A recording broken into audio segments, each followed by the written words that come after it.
Hey, what up, you guys? This is Omega Fox, and we are back with wani Hug That Gator. The last time we left off on this, I didn't stream as long, only because my OBS wasn't working, and it still kind of isn't with the mic. I know it still picks up my keyboard clicks sometimes, and sometimes my mouse, but until we can get that fixed, or maybe swap out for a different mic in the meantime, it's just gonna be like that for a while. But tonight we're gonna be continuing the game, hopefully finishing it tonight. And I got a few drinks. I got myself some Bacardi Blue Raspberry Lemonade with some actual lemonade mix. It's pretty good. Let's actually load.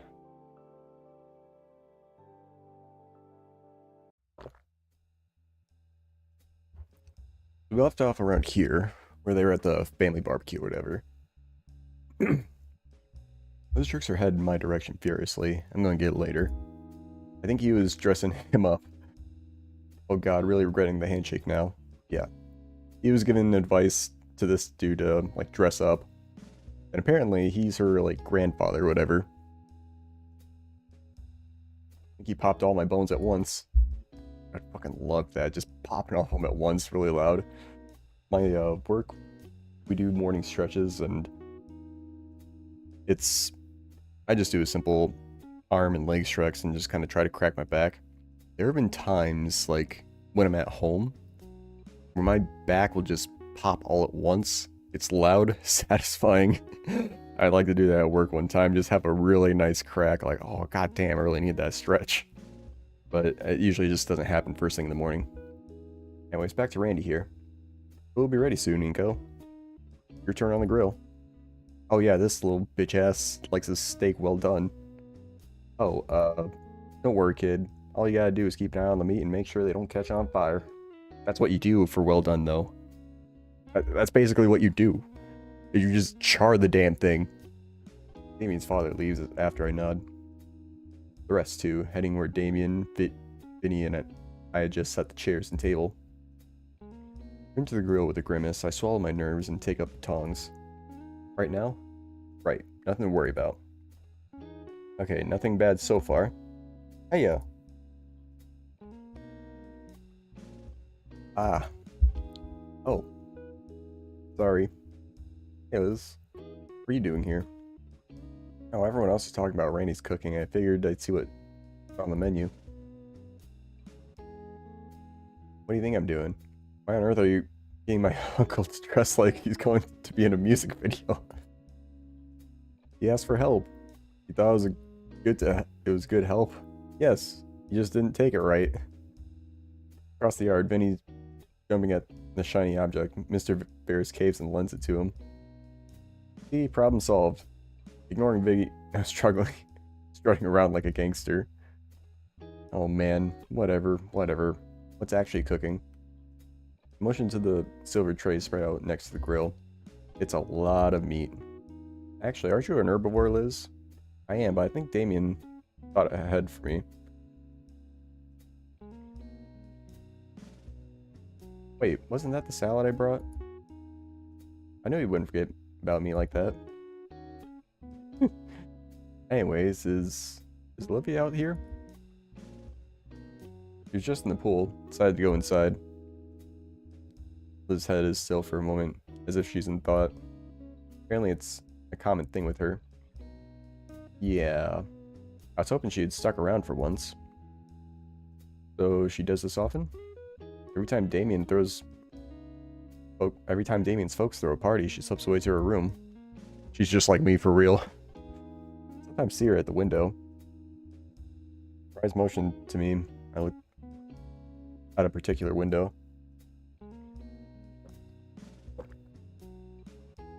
Alright, drink one down. I can't really see from this angle. Why would now be any different then? Liz shoots me a knowing look. What? Well, I figured she was opening up a little to you. I did like the eyes on that one. I mean, I guess. To some degree. Not like I have any frame of reference. At best, I can kind of talk to Olivia now. Oh, on fire. What, did you just hiss at me? No. Then what? Oh god. Okay, this one I actually like more than any of other Anon's faces. This is okay. If I were to rate a bunch of these expressions, this one would be S tier above any of Anon's. I'd have to look back at like every reaction face there is, but this one's perfect. Sitting around, I see that something is caught on fire. I grab whatever it is with the tongs and flail around, hoping the air would put it out. It works well enough, but it's pretty burnt. Well, that one's a lost cause. I give the piece of charcoal a careful look, and yeah, it doesn't look edible in the least. Excuse me. Put it to the side and turn back to face Liz. Anyways, what were you saying about Olivia opening up? Yeah, it's strange, but also good. Certainly a bit surreal after all this time. Liz lets out a sigh and shrugs. Well, it's a shame, but it is what it is. Anyways, I want to go catch up with the others. See you around. Alright. Well, this is how she goes and catch up with her folks. I'm going to go grab myself another drink. One down, many more to go.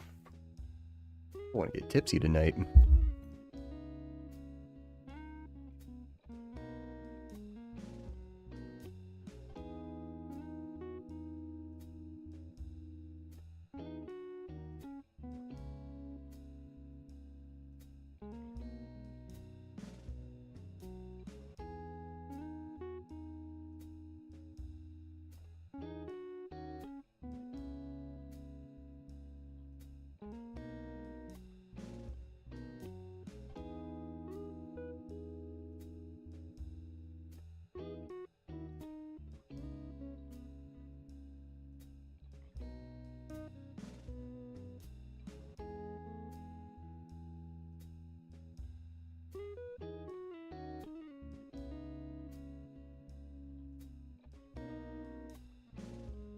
Here we go, number 2.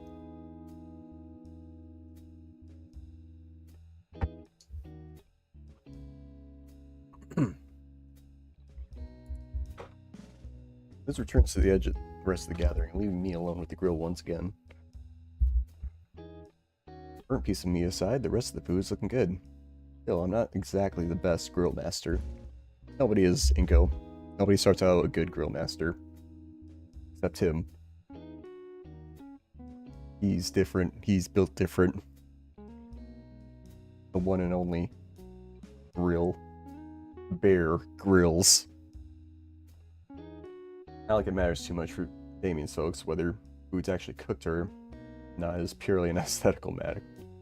A couple more flips and the meat is brown and sizzling, which is good enough in my book. Put them along with the other finished pieces. I think I'm about done with my shift. Damien's turn was next. He's going to be wrapping up these last few things. It doesn't take me long to spot him chatting with Liz, who's enraptured with whatever guaranteed high concept discussion they're having. Hey Damien. Damien's frill perk up a bit as he turns around to face me. Your turn on the grill. Alright, you got it, hombre. He waves Liz over and takes firm hold over the spatula. Okay, time to get some more. Suddenly pauses as his eyes fall upon the charred remains of once juicy and savory piece of meat. Picks up the piece of meat and expects it before chomping down on it with a single bite. Okay, I'll finish cooking the last piece. Is it Inky? It'd be awesome. If you'd be an awesome dude, can you start serving the others what's ready to chow on? Like, some of these sentences in here just like seem really odd. Like, I'm sure they sound fine fully said out, but like just trying to read it and then say it out loud to me just seems weird at first. I give Damien a nod and grab the tray of cooked meats. I take the tray over to an eagerly waiting crowd with all the care that could be expected from someone surrounded by a very hungry meat-eating saurian. On seeing the platter of delectable and edible flesh, stop whatever they're doing and begin to gather around the table. And then I said, well, it's because you look like a student yourself, miss. Ah, oh, that's rich coming from you. Meat, meat, meat, meat, meat. It's finally here, Vincent. Now remember your manners. Hopefully with my salad too. Seems like everyone's having a pretty good time with their meal. They even eat the ones I cooked. I can see Damien's little brother making white face of disgust. Still winds up chopping on the meat anyways. All in all, I'm pretty satisfied with how my cooking turned out. I take a seat next to Damien and Liz and prepare my meal before I dig in. Gotta go with the tried and true ketchup and nothing more. My burger prepared, I go in for my first bite. Gotta say, Damien did a good job with the patty. What do you think, Inko? I give a thumbs up and smile as best I can with the full mouth. The elder dinosaur gives me a toothy, sauce-stained grin in return. I can see where Damien gets his toothy grin in his face. Savoring the well-cooked meat patty and buns with each bite, I slowly lose myself in the party's mood. I feel more... This is what I fucking mean. I'm gonna look this up and see how common it is. And still very meaning. Having a subordinate, subsidiary, or secondary nature.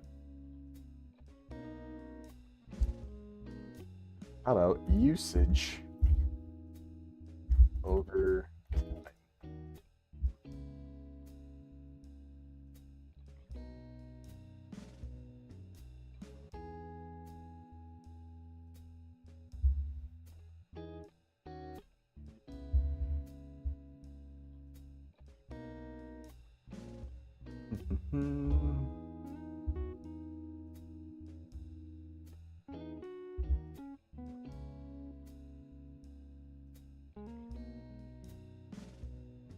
can't find something for like how much it's been used over the years.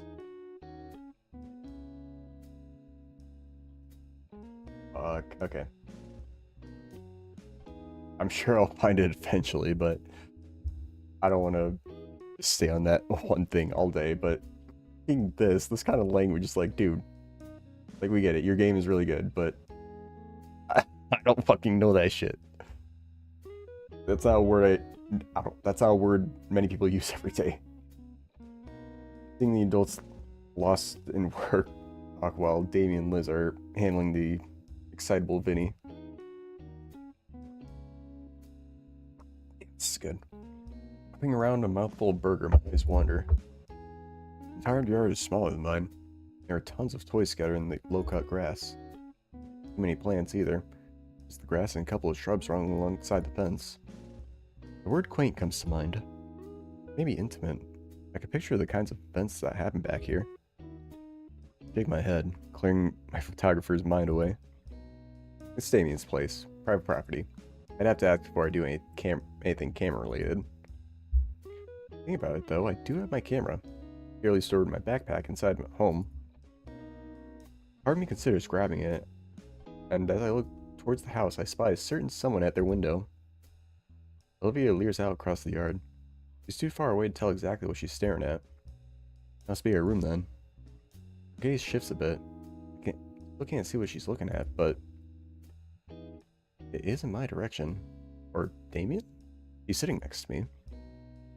I carefully trace where her eyes are focused, leaning to the side and slowly coming to. A plate in my hand. Of course, I got a feeling that we're going to go inside her room. Looking back, she's laser focused on something. I wonder, well, considering what she did with that piece of meat in the pool when Damien's father threw her a piece. Slowly lift the plate up and Olivia's head tilts upward with it. I lower and her head tilts downward. I can just see this. And if she like realizes what's going on, it'd be like oh fuck you Inko. Proceeds to keep going. A part of me wants to test this further. But that'd be a real waste of food. Whoever losing she was under is shattered with a shake of her head. Yep, there it is. I can hear Olivia's annoyed growl from here, and she turns her snout up at me and returns to whatever shit she's doing. So does she want some? Why not come out? I'm sure nobody would mind if I just brought a plate in and left it. Oh, there it is. Besides, my fingers are sticky from all the finger food. Point where they stick to my paper plate. It's actually kind of gross. Now I remember why I avoid it normally. I'm gluing my fingers from the plate. Damien's mother notices my plight. You can use the kitchen sink for that, Inko. Or the pool. Hell no. Like, alright, real talk again. Sorry for breaking off. But I'm basically the only one in my family that cleans our pool. Granted, my dad used to kind of help me when he was back at the house, but he literally hasn't been home for, I think it's been 3 years now. So I hasn't talked to my sister in all that time. So she's actually like 21 now, and so he successfully not talked to her for basically a seventh of her life. Nice. But anyways, I'm the only one that really keeps up with the pool. If anyone's sticking their grubby fingers in it, I'm gonna yell at them. Because, like, I'm the only one that knows how to balance everything properly, and I'm also the one that sprays out the filter. But my family is the ones that use it the most. Except for me, like, I just don't really like swimming that much. But anyways, back to this. Sticking my thoroughly marinated fingers into the pool? That just seems a little... That just seems like a future issue for whoever has to clean it up later. Yep, there it is. Right fucking there. I'm not cleaning that shit up. Thank you, ma'am. I think I'll use the sink. Damien's already gotten up for thirds, so there's plenty. I load up a new paper plate with the steak and whatever remains of the ribs, and discreetly head inside. Thankfully, the sliding door is partially open, just enough so I can use my foot to push it the rest of the way open. There's a coffee table in the living room. That's as good as place as any. And the kitchen's right there. I'll just rinse off my hands off a bit. Making liberal use of dish soap, I start scrubbing my hands thoroughly. I feel the stickiness start to unstick itself. I look out the window. Damien's parents seem to be focused on Vinny, but Damien's still shooting looks to the left. Hyperactive hybrid shoots up from his seat, disappearing from view. Wonder where he... Woo! Splish. Dang, clothes still on and all. Well, he's a kid, dude. He's of course gonna jump in with the clothes on. Like, you're a guy, you should know this. We just jump in. Dude is serious about washing hands in the pool. Yeah, I could have gone for a dip myself. AC in here makes a huge difference. Must be 9 degrees out today. Plenty of soda, so I'm not in danger of dehydration at least. Jeez, I'm only noticing just how warm I still am from stepping inside. Surprised there's no steam rising from me. Looks a little red too. Good thing I didn't bring any sunscreen. Crap. It's not that bad yet. Maybe the painies. The pains? Is that supposed to be like the last name or something? They have some sunscreen around. No, they're reptiles. They wouldn't have any. Yeah, it's probably their last name. I must have forgot about it. Maybe I'll just have to deal with it. My knuckles start hurting from being wrung so much. The smell isn't gone yet, though. Anyways, should be clean enough to... Both of us are frozen still, locked in a staring contest. Kinda hard to see with that on, though. You're cheating. It's shoved in her mouth. She stares like a deer caught in headlights. She's autistic for real. I'm eating Olivia. She spits the steak back on the plate in her lap and grips the insides of her sleeves. It takes me a moment to collect myself to muster up the conversation. Yeah, your delivery came in. You want a soda with that? The joke laughed at. I tried. May as well.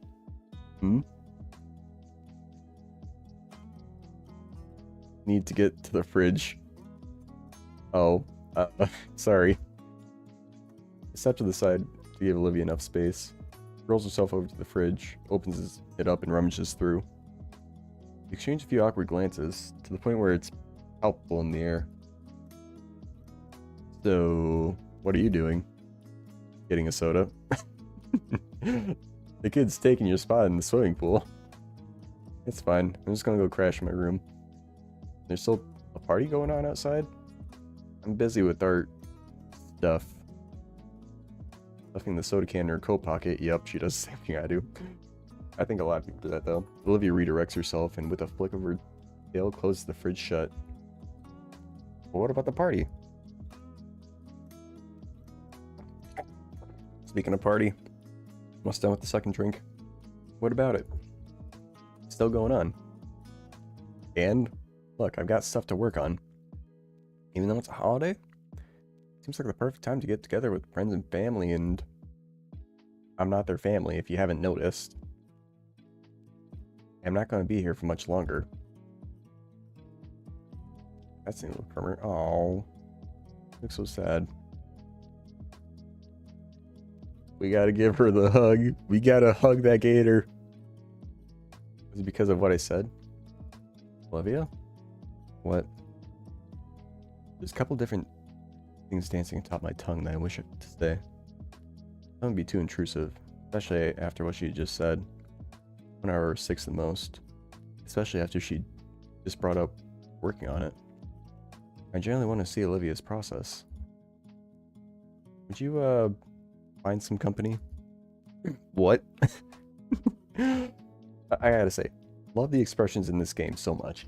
Like, even though I shit on Inko's design, he still has some really good expressions. Even for just having sunglasses. Granted, they give him, like, a lot more eyebrows and lips than a non. They do a lot with these poses. And even with, like, just the arm, you can see, like, the definition he has. Even though he says he's weak, like, my dude, look at that forearm. Like, a lot of that could be hanging, but I'm pretty sure that's a good amount of arm muscle he's got there. He's pretty empty in the house to be quite lonesome, so maybe it'd be nice to hang out. Plus, I've been wanting to see her art for a while, especially as I recall her freshman piece that displayed next to the principal's office. Oh, Olivia, are you going to get a boy in your room? I'll even show you some of my stuff. I have my portfolio driving my backpack after all. Still staring. I have to hold back my laugh as a silly strangled noise of surprised confusion escapes her mouth. Is that okay then? No, it's just... I don't want anyone else in my room. And how about the living room? I'm motioning at the well-loved couch nearby. Oh. She hums in thought for a moment. Are you really that interested? Like I said, the expressions make this game so much better. Like, it could just be dialogue and you can get a lot out of that. But just seeing the expressions, you just know so much more. It's just like regular human interactions. It's all about, like, how they express and say things. That's why I love these games. Yeah. I'm waiting to see your work ever since I found out that Cityscape piece in the Gaia was yours.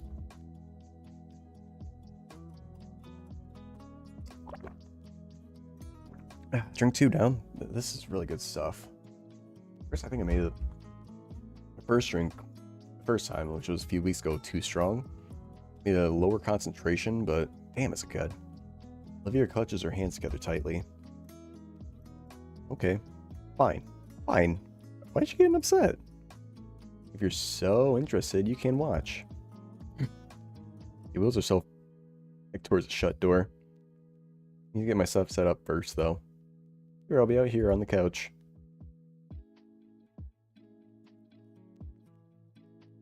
I kind of feel bad for missing out on the party, too. I doubt I'll ever get another chance like this. Olivia returns with a small easel, already set up with a half-finished painting. Takes a moment to shift herself from her wheelchair to end the couch right next to me. It's pretty close to me. I can feel her thigh barely brushing up against me. Fine. I'll try to pay it no mind. Painting looks like a bust of a nondescriptive dino guy. Although with how vibrant these guys are, it could easily be a portrait of some specific. This isn't that good. Rips the page off and crumples it in her hands. Starting over then? Don't interrupt. Takes a deep breath. Paintbrush nears the canvas, slowly and gracefully, Although it's clear her nerves are getting to her. Okay. Wait. Elvie looks down for a moment before she jerks her head back up, her face gaining a reddish hue. Dude, why'd you shoot so close to me? I didn't? You're the one that sat next to me. Oh. She looks away for a moment, realizing how over the top her reaction was.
We're back.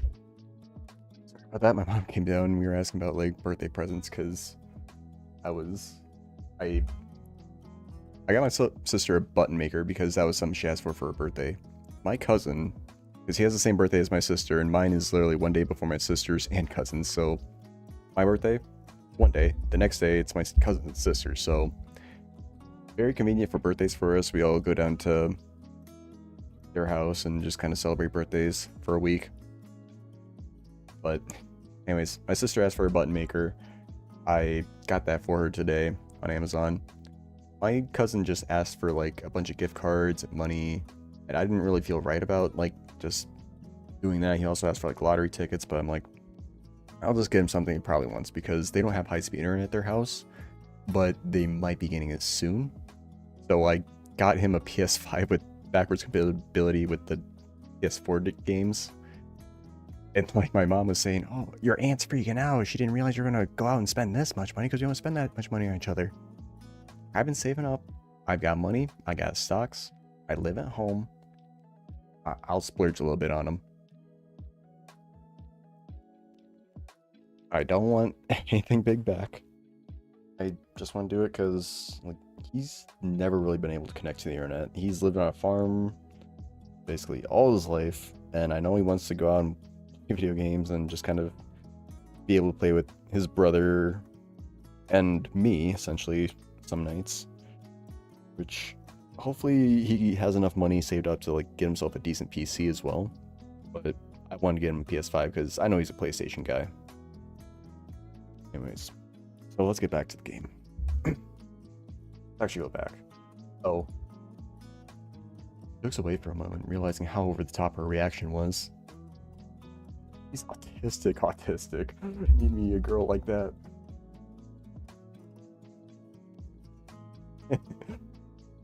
Olivia then does a double take at me, her brows furrowing.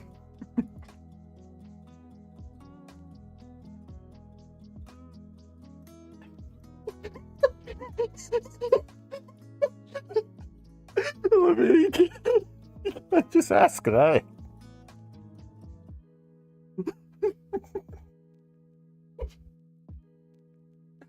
Screenshotting this right now.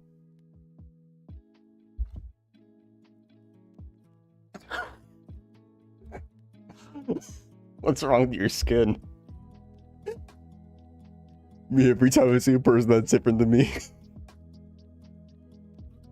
Okay.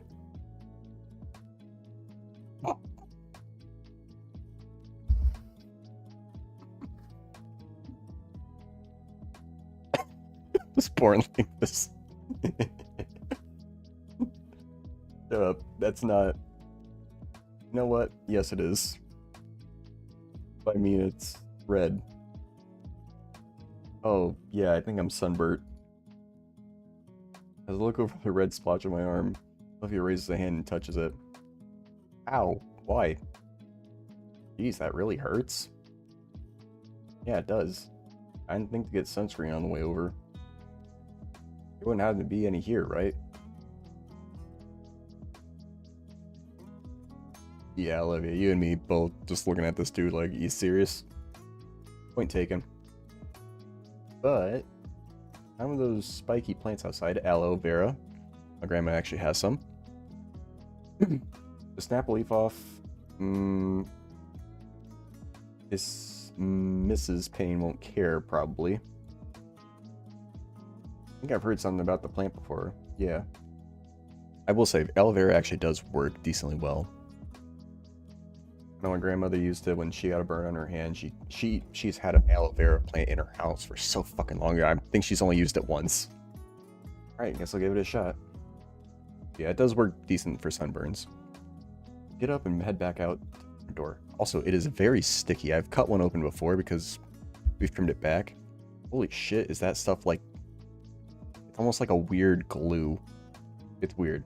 It's not like a typical sunscreen. It's it's different. Anyways, I get back up. I get up and head back out the front door. Lo and behold, there were in fact a number of those spiky plants around. I walk up to the nearest one, carefully grab the leaf in a spot with dull spikes. It bends and snaps off pretty easily. Looks about good enough to eat. It'll probably taste awful. Yep, it does taste awful. Get that shit on your hands.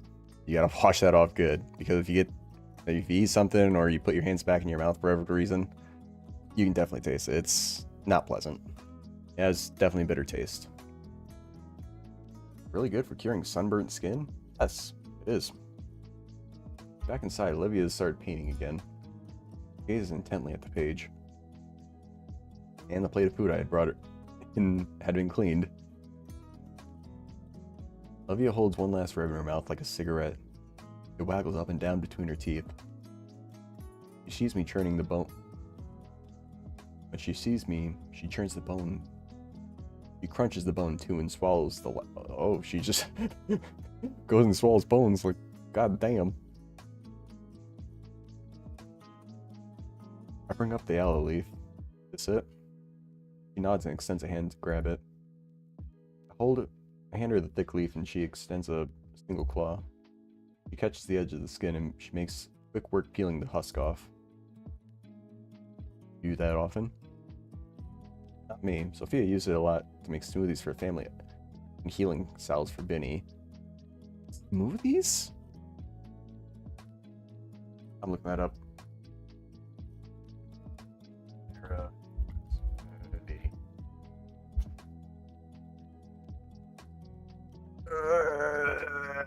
It's real. That's disgusting. Please reconsider your palate if you do. Healing cells for Vinny. Okay. Smoothies for the family. What the fuck are you doing? They're really pretty, though. They're really pretty, too. You are my fucking grandmother. God damn, you old-ass lady. They're not that special. Hang on. Can I get a picture of an aloe vera? Why am I talking so much about aloe vera? It's a fucking game. Not going back to aloe vera smoothie. I don't want autofill. Like, yeah, it's cool and all, but it's not that pretty. It's literally just spikes extending out of one central plant. Here. Saving image.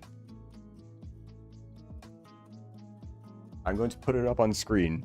Even though I'm pretty sure many people have seen aloe vera. Okay, it's... Image. Browse. Aloe vera. This thing... Oh, damn, this was huge.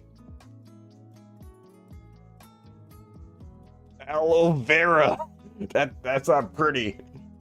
They're not a flowering plant. At least I don't think they are. Aloe fucking vera. You think that's pretty, Olivia? Just because it's green like you? Your hair probably looks like this too. Anyways. That's enough aloe for one day. Jesus Christ. 2.5 drinks in and I'm already starting to get a little more talkative. Olivia blinks, coughs, and grimaces. To paint, I mean. What? Oh, wow, you didn't finish that fucking sentence, Olivia. I mean, they're not that pretty to begin with. I mean, they're cool, but not pretty. Natural homemade healing recipe, huh? Gonna have to ask for that later. It'd come in handy down the line. I moved to remove my jacket so that the aloe vera can be applied properly. I don't get far before I notice Olivia's face turning a darker shade again. No. This lady thinks one article of clothing from this man is going, and he's gonna start stripping for her. Jesus fuck. No need to remove your jacket. Just roll up your sleeves and put the jelly on your neck. Okay, Mom. She hands me a now exposed aloe jelly, all while doing her best not to lock eyes with me. After rolling up my sleeves, I scoop out a dollop on the opaque substance. The feeling of relief hits me the moment I spread it across my neck. Man, this feels good. I will say, it does feel very tingly. It is a weird feeling. I start applying more to my nose, cheeks, and more importantly, the top of my head. Bald ass bitch. As I do, I watch Olivia continue her painting, taking extra attention to her brushstrokes. The way she moves it down the canvas with such smoothness and gentleness shows her level of concentration. Not too rushed, but also not that overly focused on the art either. Using last of the aloe to cover my arms, I'm fully covered in the rudimentary remedy. Take a second to throw the husk away in the kitchen trash, catching a glimpse of the party outside. It looks like they're having a good time out there. Except for Mrs. Sophia, who's currently trying to chase a very soaked Vinny with a towel. That's kids for you. Back on the couch, Olivia's painting is starting to take a more defined shape. Like the cityscape piece, however, it looks more organic. She continues to paint in silence, occasionally doing a quick glance at me to see if I'm still watching. I don't want to poke at Olivia for no reason, but my only chance to ask. Hey, Olivia? Your family pains. They seem like a lively bunch. What's that supposed to mean? Like, I knew Damien was eccentric. I can see he gets it from the rest of your family. First of all, Pains are my godparents. Oh. Secondly, yeah, they are. So, how long have you known them for? Olivia pauses for a moment, mid brushstroke, then continues. My whole life. I mean, I've known each other since we were carpet crops. His parents have known my dad since, well, forever. Before we were even neighbors. Friends of the family? Pretty much. Only reason why I'm living with them. Muzzle clamp shut. Oh. Forget what I just said. Words were spoken with such a tone, bitter with something. One I felt very familiar with. Whenever my own family is brought up. Sure. Only sounds left now are her brushstrokes on the canvas. Focus turns back to the patch of blotchy red and pale acrylic oil slowly forming across the white expanse. Occasionally, Olivia's gray eyes would glance my way before going back to her work.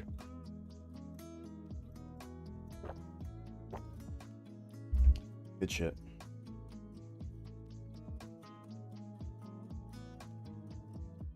Compared to the more rapid pace of time-lapse arts videos I've viewed, she was more deliberate with each of her movements. Pretty obvious since most of these were done digitally. Another thing I'd not considered. Still. Hang on, burp. And my mic is also very sensitive, so it picks up a lot. Like, I know I saw the bars jumping when I was swallowing. Staring at the painting in progress itself, there's something uncanny about it.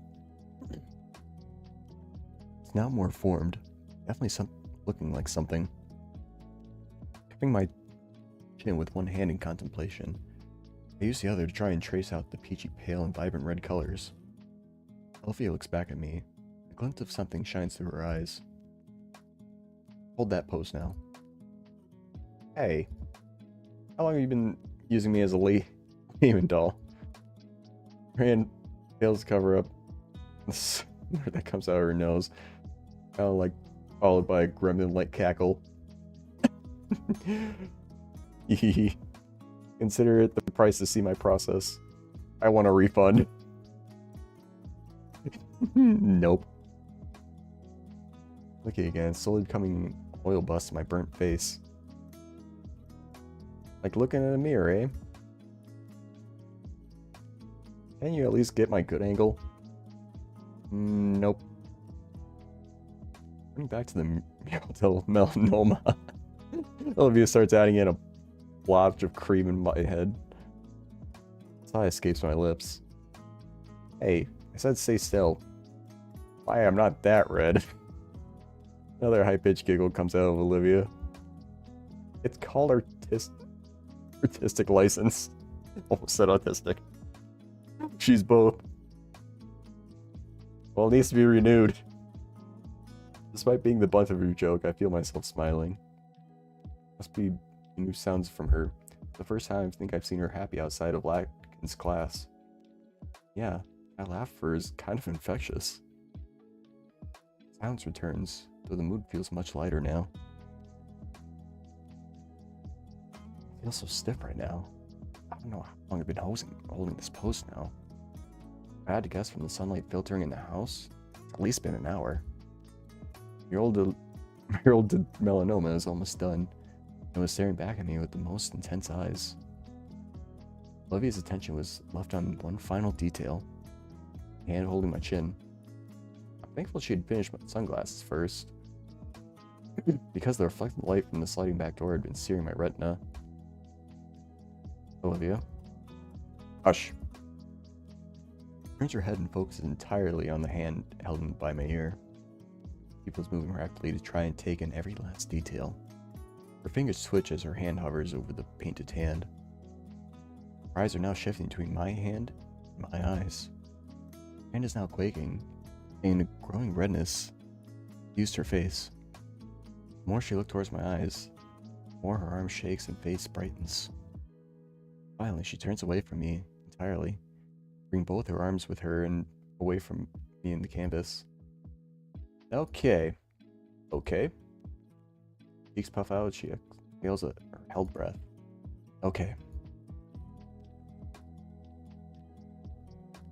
You know what, for this game, that's not terrible. I honestly wasn't expecting it to actually show on here. That was actually really cool. Finally, she turns her cherry red face to the canvas and expects the near complete portrait. Come back to this later. Olivia, what do you mean by that?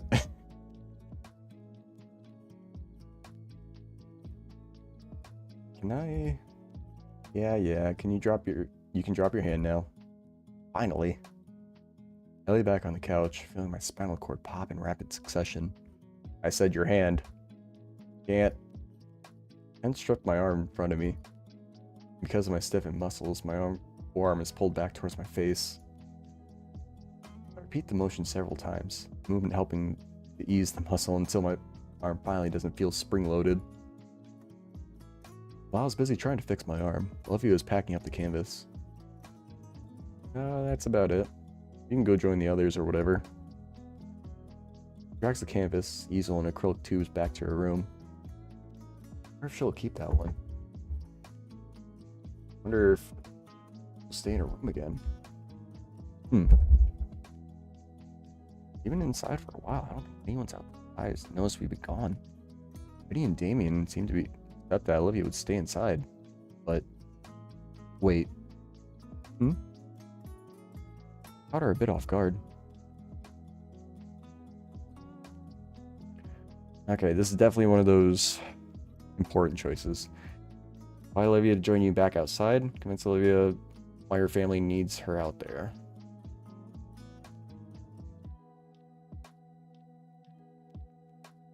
This is a tough one. So this blind playthrough, it's like... Okay, so she just dumped her feelings onto us about, like, her past. Like, I know you want to be human with these characters. You want to definitely connect with them. I feel like this is the more humane option, and she will score a point with one of the characters. But, like, I feel like doing this might strike a nerve of some kind. This might be a safer option.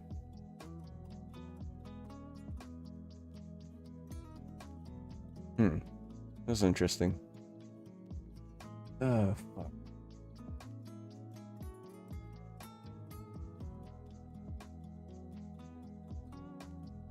I think I'm just gonna go with this. If this new game has taught me anything, you want to, like, feel the emotion in all these responses. Not just casually play it safe.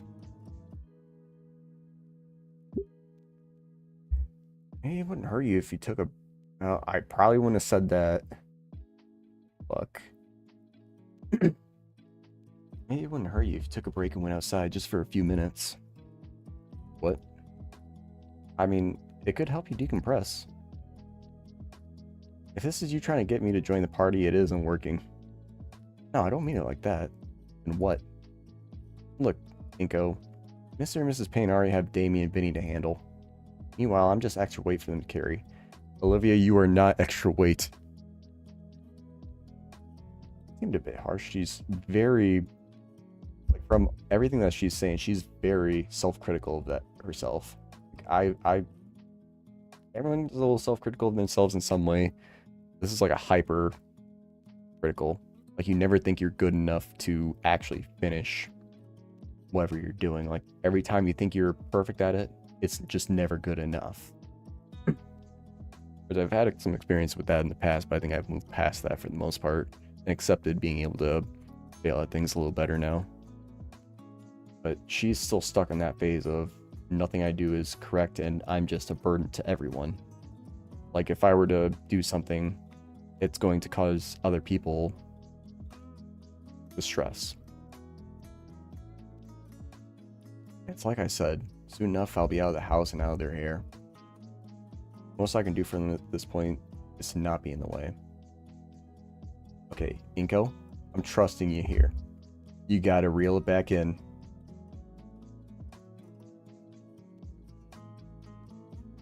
And it was every argument she had. The kind of arguments that come from desperation and guilt. Yep. Convince herself it's for the good of everyone. Yep, right there, like I was saying. She doesn't seem to be pushing them away. Doesn't she see that pushing them away is just making it worse? They willingly have her here because they love her. Yet she tries to remove herself. Anyone would be lucky to come home to a family like this. And no amount of wealth could substitute the kind of emotional support they offer her. They're doing their best to take care of you, Olivia. Damien's always by your side. Vinny seems like a nice little brother. Both Mr. and Mrs. Payne have your best interests at heart. She's not making eye contact anymore, but she's listening intently. This is all stuff she's already known. And she went to reciprocate the affection. I feel like he's messing this up. It's the least you could do. I wouldn't have said that. Why the hell are you telling me about my own family and friends like you know better?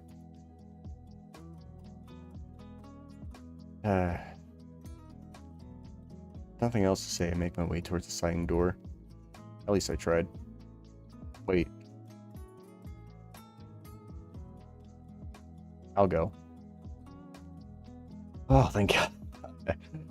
Whew. Really? Thought about it, and you're right. That was fucking quick. If it'll make them happy, I guess I'll try. There's a twinge of shame in her voice, but that's to be expected after an internal struggle. Like, she moved on really quick after that. Like, it's probably just because it's coming from him, because she likes him so much. But, fuck you, these games always play with your heart. Glad you came around.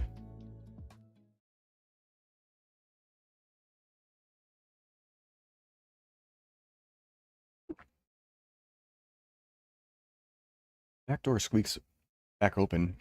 Even with the sunglasses, I wince at the sudden brightness. I take a step out and stretch my back, working out the last bit of stiffness from my shoulders. Olivia still waits at the threshold of the door. What are you waiting for? Curtain call? With the grin, I draw the sliding door even wider. With a beckoning wave, I attempt to usher Olivia out as if I were her personal attendant. That out, don't make it weird. Despite her words, her tone isn't more humored than annoyed with me. Relax, nobody was even looking. Looks like there's definitely no more food left. About right. Olivia rolls down a small wooden ramp I hadn't noticed. We catch Damien on the bottom step. Olivia? I love his eyes. The table, heads turned towards us. Looks surprise etched on the faces of most of them. Also, why are they both wearing jackets in this heat? I know she was wearing her swimsuit earlier swimming, but she throws back her sweatshirt. to go back outside in one of the hot days. Instead of answering him verbally, Olivia's hand comes up in a nervous wave. The rest of the party resumes their prior discussions, although maybe a bit livelier than before. Hey, cool to see you out here again. Hey, Damien. How are you all the way over here for? I can't stand to be by Liz's uncle when he's eating. He's got those fibrous teeth. What, your teeth racist now? Ugh. Like blue whales have? Oh, that kind of fibrous teeth. Okay. Yeah. Yeah, those are weird. They're supposed to, I don't know what they're called exactly, but they're almost like a hair-like structure that's designed to like catch small organic matter like krill and stuff. Like we all seen Finding Nemo, but still, it's so weird. It's like a mustache going inside your mouth. Yeah, it freaks me out. Senses must make a fortune. Yeah. Hey Olivia, what are you doing back out here? You forgot something? No, I just thought it'd be good to enjoy the weather while it lasts. Damien perks up with his frills undulating. Undulating. No, Damien, stop that. Olivia quivers as Damien's grin grows wider and frills start moving faster. Ew, stop that. Even I'm getting unnerved by how those things move. Damien! Sorry, you know these things just got a mind of their own. Finally, those weird flaps still. You were just complaining about Mr. Ferris and his teeth. At least he can keep his mouth shut. Hey, I could always wear a beanie.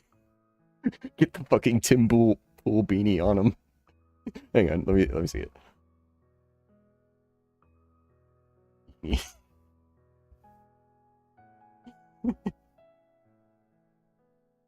There's no PNG for his beanie.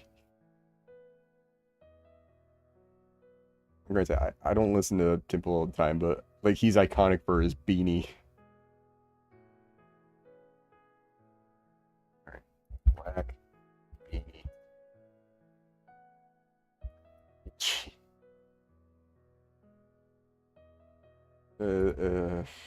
Good beanie.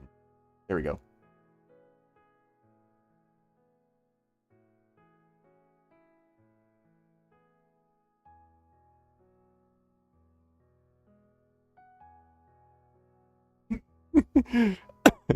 Okay, Dave. Here you go.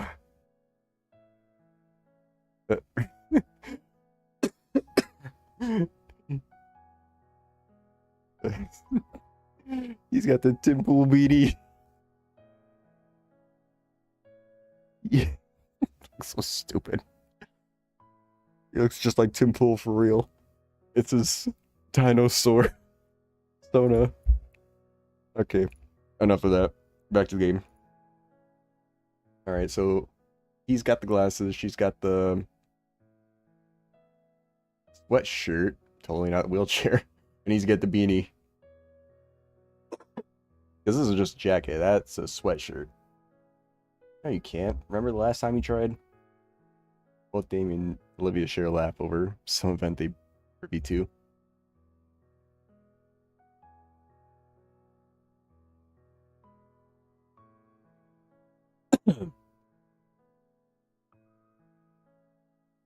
When they're finished, Damien asks the million-dollar question.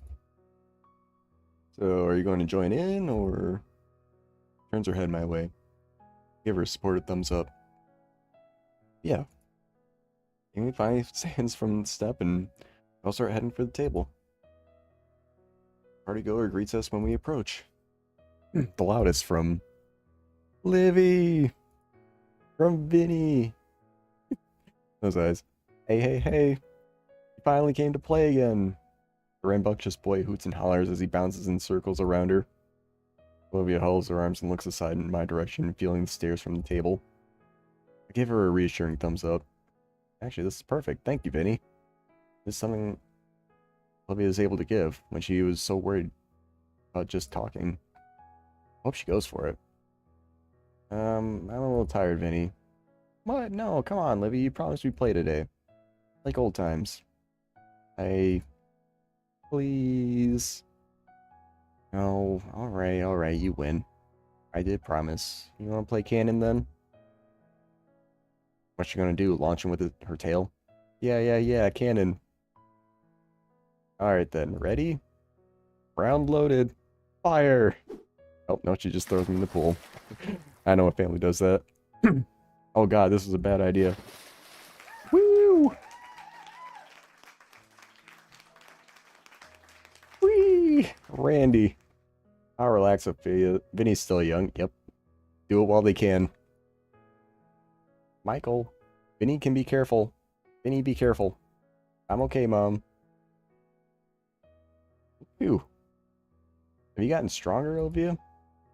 No, shut up. Why are you embarrassed about that? Oh, yeah.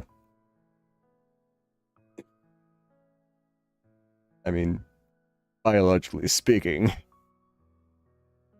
Like, I don't know why. Like, some women... I know this is biologically speaking. I'm gonna use my degree here. Women will usually try to be a little weaker around their males that they like. Just seem a little more submissive. Like, it's... Like, I don't know why they do that. Like, we like strong women. At least I do. Muscle mummies. Yeah, like for some reason, I don't understand this as a guy. Like, why you wouldn't want to be a little stronger. Like, if you're asked, like, oh, no, I didn't get stronger. Either you're being humble about it, or you're just seeing as how it's female. A more biological reason. Anyway, can we do it again, Livy? Olivia smiles and pats his head. Weird seeing it, but she readies Vincent for another lunch. The gator girl has a bright, toothy smile. I never thought she had. Mr. Payne? Haha, woo! Alright, I get it. Vincent! Yeah, Dad? No more cannon today. Olivia and Vincent share a disappointed look. Oh, no, there's a lot more things you two can do. Vincent perks up and immediately rushes off. Oh, I know. Olivia turns back to the rest of the group with an uneasy smile. Mrs. Payne stepped forward, hand held up and wavering. Olivia? Hi, Auntie. Miss Payne and her husband approach, both with a nervous smile. When she speaks, it's with a certain restraint, holding her excitement back, as though worried if showed too much, she'll change her mind and go back in. I didn't miss much, right? So glad you came out, dear. The older woman kneels in front of her and wraps her arms around Olivia. It's been too long, little lace. Annie's hands ruffle her hair. Miles' arm also encircles both Olivia and Sophia, while Olivia does her best to avoid his palm. I can see the tiny smile on her face. She definitely needed that. That was definitely a good option that we chose. Time seemed to pick up speed after Olivia had come out. Damien and his father returned to the grill, managing to prep and cook a final serving of meaty goodness for an early dinner. I decided I can go for seconds and get a few scraps of this and that. I nearly dropped my food when I get a rough pat on the shoulder from behind. It's Mr. Payne. He looks down at me with a thankful smile. Miss Payne and Mr. Ferris had continued their conversation until Ferris's throat ran dry. The rest of us had contended with a hyperactive child with an armory of foam dart guns. I felt bad for Liz. It'd become a one-woman shooting gallery for the boy. Olivia. And me. And Damien. At least he looked apologetic about it.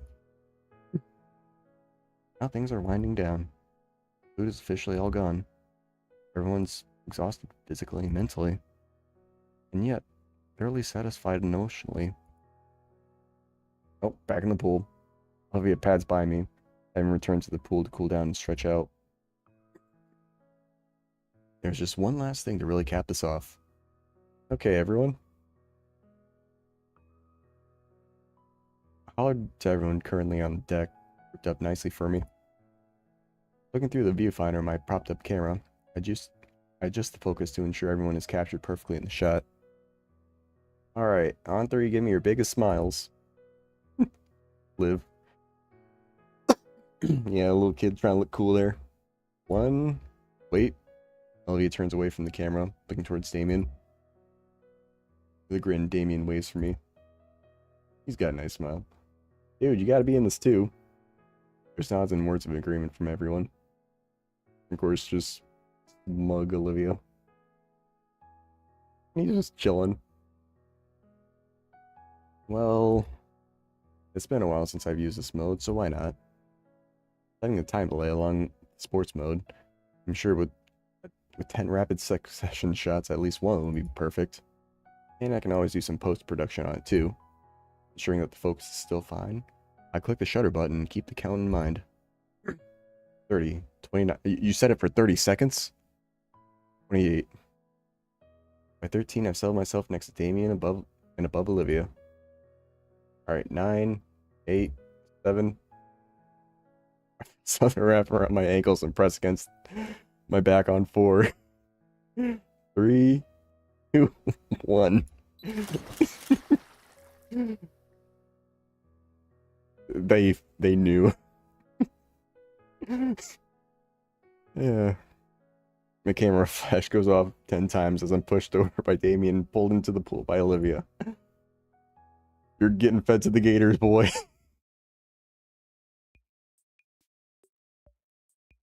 September 25th. Nearly a full month and things have started to feel natural in school now. At least compared to my old schools. But now I'm actually made some good friends.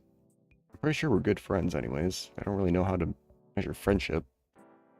Outside of the party a few days ago, I haven't hung out with any of them except outside of school. Your friends had just hung outside school. Friends just hung outside school and friends did stuff outside of school. Where's that put us?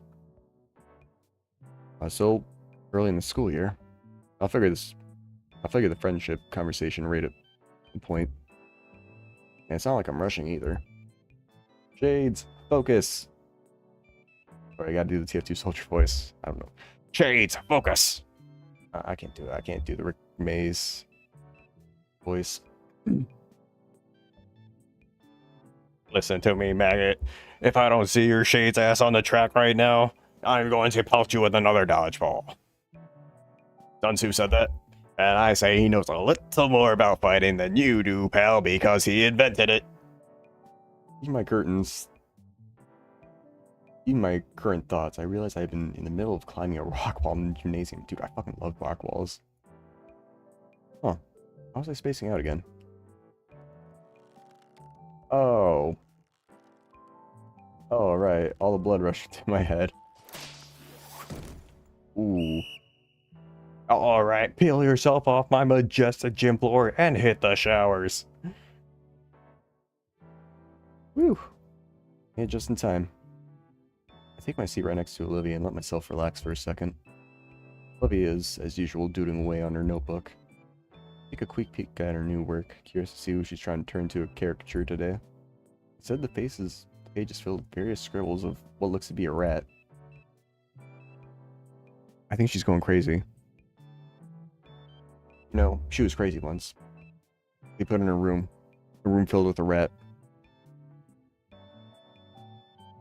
The only piece of shading is for its fur. It's just on its head, save for a white spot around its right eye. Looks like the same one she doodled on a note we passed around history class. The mural shows in various poses and scenarios, some basic and some pretty creative. There's even one wearing a cape and wielding a rigorous giant sewing needle like a sword. Kind of like Tail Despereaux. Or wherever that one mouse book was. Those rat doodles of yours are pretty cute. Thanks. Actually, that reminds me. Look what else I drew over the weekend. She flips a couple pages of her sketchbook and holds it up for me to see. Much to my surprise, it's none other than Mia. Olivia decided to draw her as what I can only describe in the most flattering of ways as a drugged harlot. Her clothes are even more ripped than her usual attire. Her jacket is filled with all kinds of unflattering patches, and her hair is styled in a gaudy mohawk that only distracts slightly from her face full of piercings and rings. Kind of like episode 2 of Snoop Game. Just going all out terrible. In fact, she has a couple of rings pierced through. Oh. Pierced through her eyelids to the point where I think it would be impossible to keep her eyes open from their weight. Like, I know people have crazy piercings, but I've never heard of eyelids. Like, I know the gauges people put in their ears, like, I find those really disgusting, especially the huge ones. Like, I just can't imagine how you go to sleep at night. You take those out, and what are they doing? Flopping around? You occasionally just kind of roll over on them. You try to get your head up, and you just pull on your ears in the morning. Oh, I'm thinking too much on that. That's not even getting into all the tattoos that Olivia's drawn over Mia's face. I can't help but let out a snicker at the sight. You like? She's sporting a smug grin as she looks my way. I mean, it's funny. How could she even breathe all those nose rings? Doesn't need to. She's full of hot air already. The girl chuckles at her own joke. I bet if she saw that steam would blow out through her ears. Yeah, she'd stomp around uselessly and then do nothing else. Seems like you have a pretty good idea on how she works. She's just predictable. It's not rocket science. Surrounded by a pair of students. I recognize them. Know only one of their names. Didn't we see them before in like the first day of school? Yo, Inko, my Humi.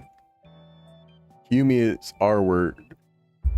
Human is our word, but you can call us Humies. I saw you submitted the contest, and I just love it. It was so good. I just had to show it to my friend. I mean, I just had to see who came and made it when Lunara told me about it. When she told me, I was like, oh my god. Oh my god? Oh my god. Oh my god. Let's go with that one. I just knew when I saw you I had that autistic spirit. You're getting fantastic, especially for a newbie. I'm a bit taken aback by your backhanded compliment. Still, it is a compliment. The first real I've heard since coming to St. Hammond, and she's looking away. About my art, I mean. Oh my gosh, I never introduced myself, did I?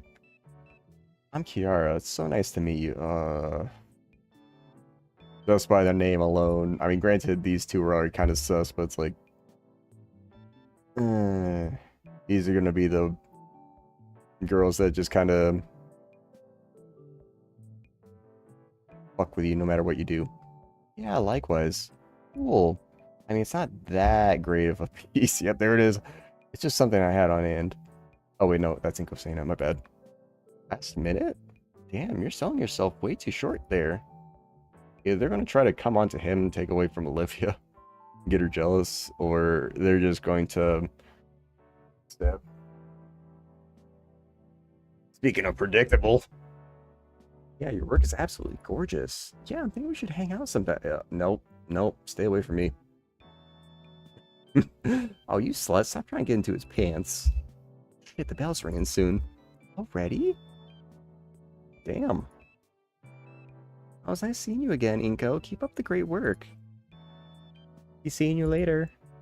Yeah, be seeing you real soon, Inko. I can't help but smile as my new friends. I'm going to put quotes there. Wave their goodbyes and depart.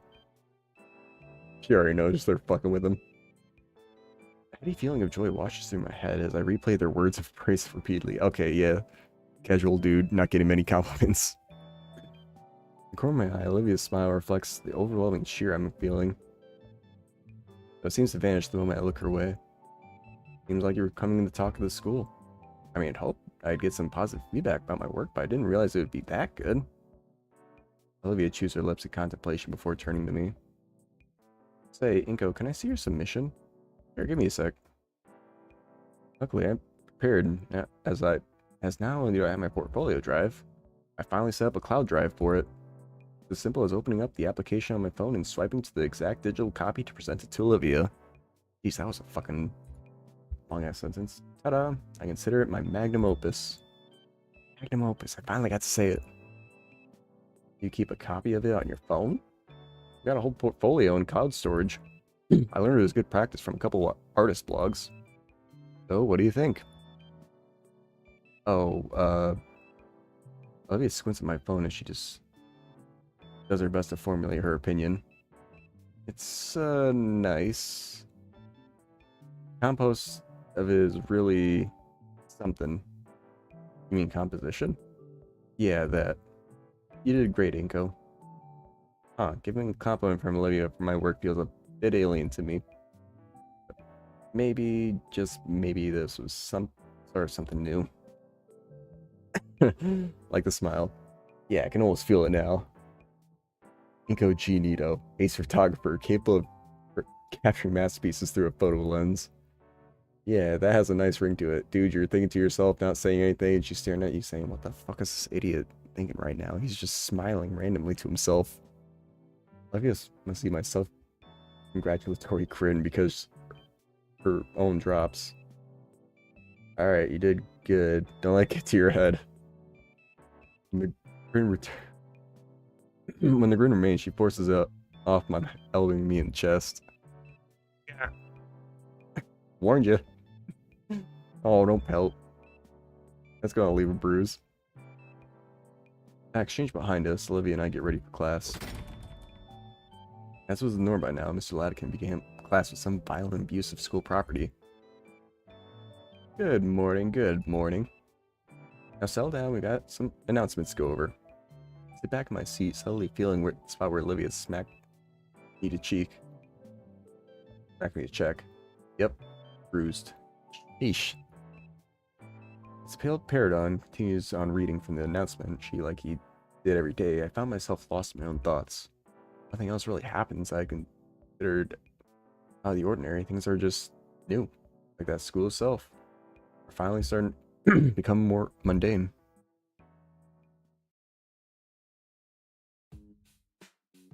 Later at lunch, I'm ratting off my pest, standing up to Olivia while Damien's out getting seconds. Blizzard retreated to her usual space in the rafters.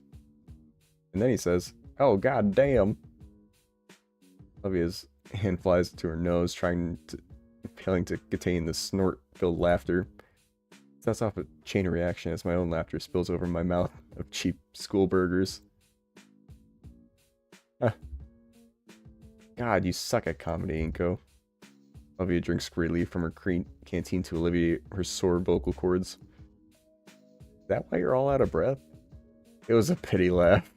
It's photography. You got a better one. The mood is slow to settle, but once Olivia caught her breath, she speaks with a snide smile. In fact, I do. So Triceratops, a T-Rex, and a Rhinoceros find a lamp. Rhinoceros. Rhino-Rex find a lamp. Her mouth clamps shut and her eyes go wide. Olive? Ah, perfect. I was looking for you too. Olivia casts her eyes down at lunch, bearing her mystery meat roughly with the talon. Hey Ben, what's up?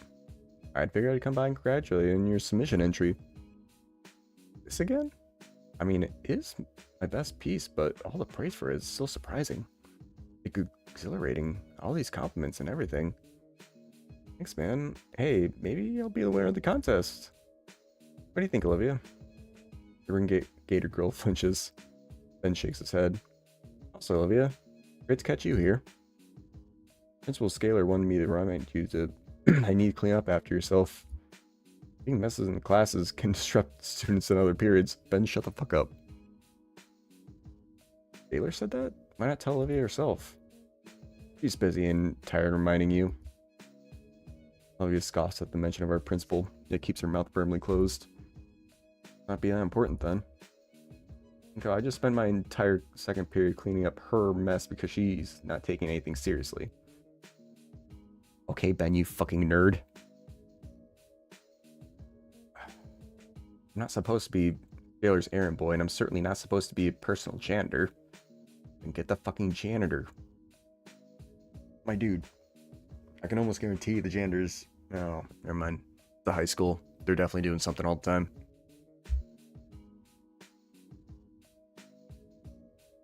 I'm not to frown at Olivia giving Ben the silent treatment.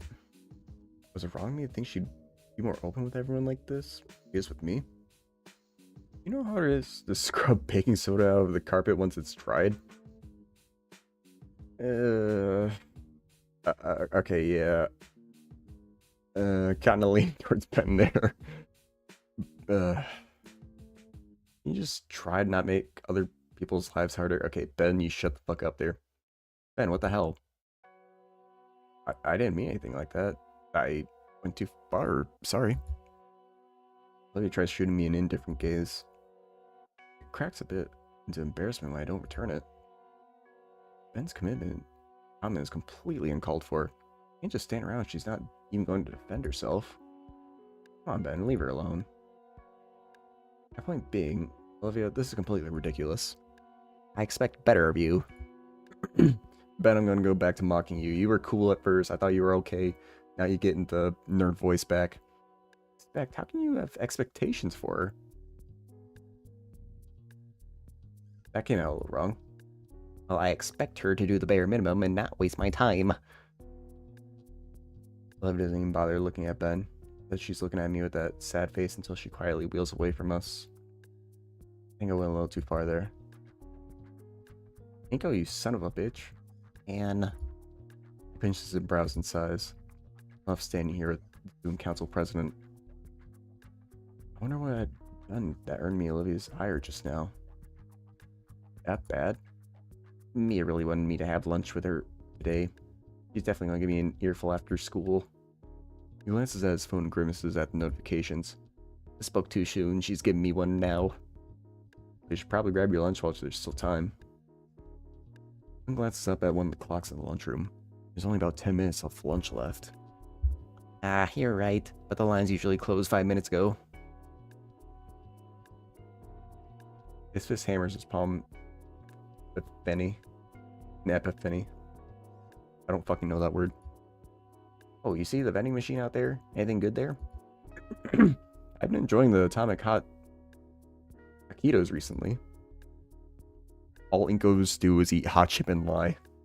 Damien tells me he's a bigger fan of the bitter melon bites. Bitter melon it is. I don't think my tail can handle that amount of capsicum. Okay, if you're actually saying fucking capsicum for spicy shit, please do yourself a favor and never say that again. Please. I don't even say that. Like, you only really say that when you're describing, like, what the spiciness is. You don't just go out and say capsicum. Just say spiciness like a normal dino human, whatever the hell you are. Ben gets up from his seat. Alright, I'll go check it out. Let's... One of his feet get caught on the stool and he stumbles head first. Right into Damien's tray, stacked high with mystery meat.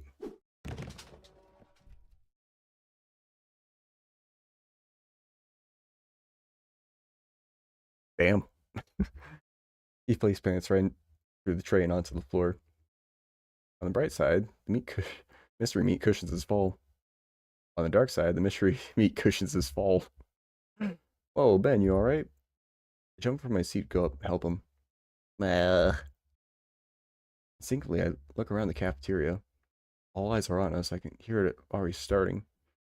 Various murmurs about the safety of the student council presidents. Murmurs that start breaking into cheers.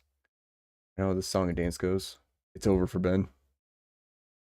He gets up and dusts off his blazer. Not exactly what I meant by meet and greet, Damien. Oh, yeah, you're right. Sorry.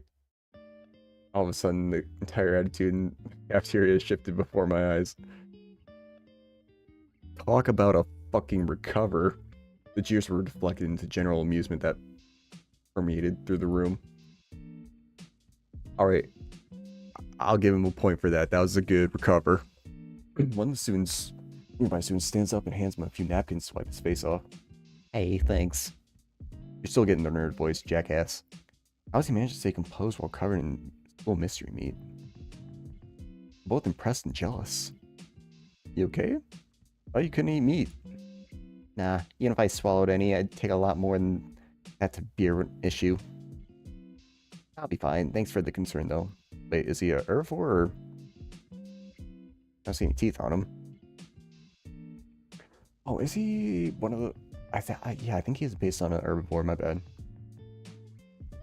Even as he brushes off lunchroom grime, Ben carries himself with dignity. If that had been me, this guy had seriously quick wit. No, there's probably a little more than that. And I was looking forward to eating that. Why on earth did you even have that much meatloaf? I asked the cafeteria lady earlier this morning to let me have the leftovers. Although now it's gone a bit to waste. The eyes remains on the floor. Some poor janitor's gonna have to mop it all up. Maybe. Don't even think about it. Go for it, Damien. I mean, you just ate raw meat. What's mystery meat on the ground? Bell signals our next class tolls. The fist fights and gang wars cease on command, and everyone starts milling towards the exits. The cafeteria empties enough that I can clearly see the Ben-shaped meatloaf angle on the floor. This familiar, rubbery, and textured feeling on my fingertips. My instincts had kicked in, hands going for my camera to capture the moment. After which a sense of shame rolls over me. I'd be even considering capturing something like this, especially when it's happening to my friend. I get up from my seat with a heavy sigh and finally head for my next class.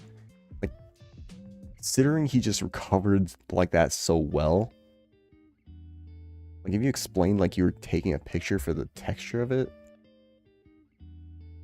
Like, just because you're impressed by like being on it. Like, I'm sure he'd kind of understand, because if he's a photographer like you, he might be mad at first, but just kind of realize later, like, okay, yeah, this might be a actual thing he was doing instead of being malicious. Oh, Ben will have time to clean up before photography. He's got 5 minutes.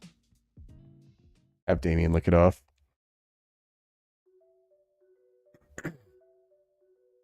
On the way to photography, I'm still a bit caught up on what had just happened. I think I'm starting to see how Ben accomplished that. I mean, ordinarily, an incident that embarrassing would just be detrimental to your social standing.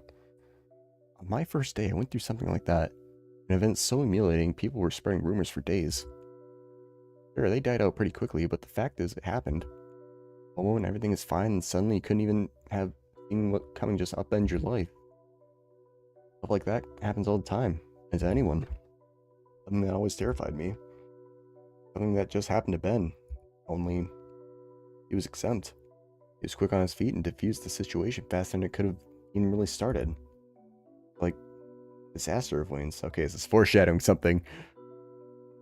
Here's the thing, it's the most important skill one can have. Have everything under control. See trouble from a mile away, make it a non-issue when it takes you by surprise. That sort of social capital is something I need. Maybe it's a little selfish. If I were seen that way, and some happenings would be forgiven instantly. Dude, don't try to go play God. If you got it, you got it. If you don't got it, don't try to be that. It's just not something we do. Of course, Ben isn't alone. The world's full of people with that skill. Only I'd been lying if I'd say that most of them deserved it. Most people are able to get away with stuff, use their unique ability for just that, getting away with stuff.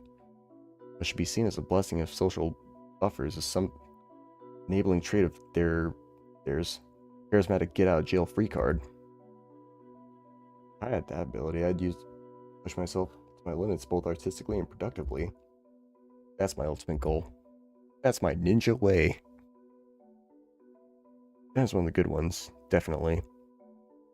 Okay, considering you're saying all this, and saying Ben is one of the good ones, I'm guessing it's a coin flip on if he's actually good or not still. He's definitely earned my respect over this. Even if I meet people like that, I'm just usually instantly skeptical of them. Like, I'll still be friendly with them, but I'll always keep that, like, fact that they do recover quickly like that in my mind. Like, just use that social disaster avoidance. very well. Because it's usually a means to cover up like a lot worse things. Before, personally, like, I know a good amount of people with that. And I think it's just becoming a lot more common nowadays. Just because, like, you see the world how it is. A lot of people are becoming a lot more narcissistic and mentally, like, independent. They're just only thinking for themselves in this world. But back to game. How do I get like that? Dude, you don't want to be like that. You want to be human. That line of thinking is cut off as I round the corner.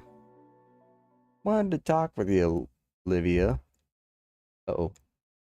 Center of the hallway intersection, I see me and Olivia. Hey, it's bitch 1 and 2. Oh, come the fuck on now, Olivia. Don't be such a killjoy. I'm trying to be nice here. The grin on Mia's face is jovial as she stands before the wheelchair-bound girl, tail lazily swaying as she eyes Olivia. Man, I never realized how lethal spikes on her tail look. After all, I have to be nice to someone as talented as Olivia, don't I? Behind her are a pair of similarly smiling saurian girls. Actually, wait a minute. Those two. They're Mia's friends? I mean, she knows her way around a paladin canvas, right, Olivia? A paraplegic Picasso here. That's you, right? Can't imagine how useless you must feel otherwise. I'm so glad you're able to put those thoughts aside and paint some things you like. Mia takes a step towards Olivia, her previous expression taking on a more ominous air. Yep. For all that talent and untapped potential, you seem to lack some of the basics expected of a functioning young adult. Damn.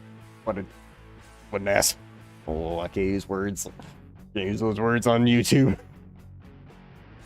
Mia's lip part, revealing a cruel smile. I hear you.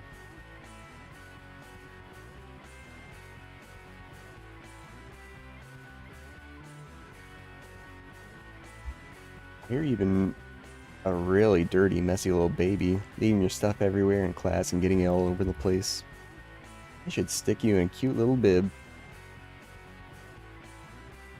Yara and Lunara laugh, cheering loudly at Olivia. Mia snaps her fingers, causing two of them to go quiet. Yep. Just basic follower number 1, basic follower number 2. Main bitch.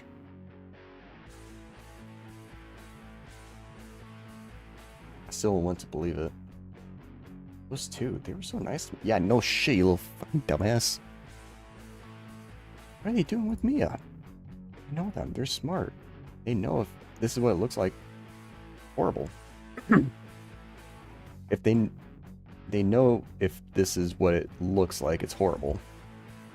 And they're not the kind of people to punch down like this. Clearly they are. They all decided to do this, right? So what's going on?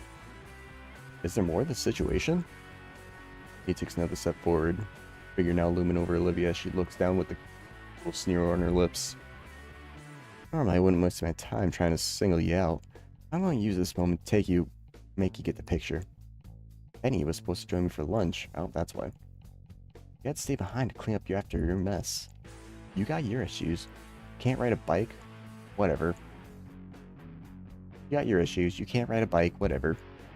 That's your fucking problem. Stop making it mine, Livia. Okay, I can understand why she's frustrated, but, like, you don't need these two here. Just being an asshole. Or do I need to start being a problem for you? Alright, she's got that, but Olivia apparently has a super strong tail. Yeah, does Ben look like your nanny? I mean, considering he's dating this, she's the alpha in this situation. She's pegging him at night. Well, she does come packaged with the stroller. Come on, Mia, that's crossing the line. I don't think she can stand up to you, or anyone. Well, I'm just chatting with Liv here. But if I did hurt your feelings, I'm really sorry. Alright, that was 2 out of 10. That one's overused as hell. Yara's beat clicks loudly and repetitively. Lunara's hands cross her maw and hide a giggle. Oh, don't take it so personally, Livia. I'm just teasing you. Right, Liv? We're all just one big happy... Oh. Oh. We're just one big happy family over here. I know some of us could use one. Yeah, she's pulling out the fucking waterworks on her. God damn.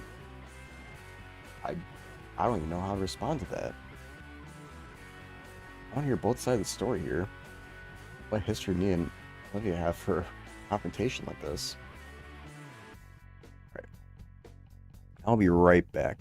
I'm going to go to the bathroom because I've had 3 drinks and I've been streaming for an hour and 30 minutes. So we'll be right back.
We're back.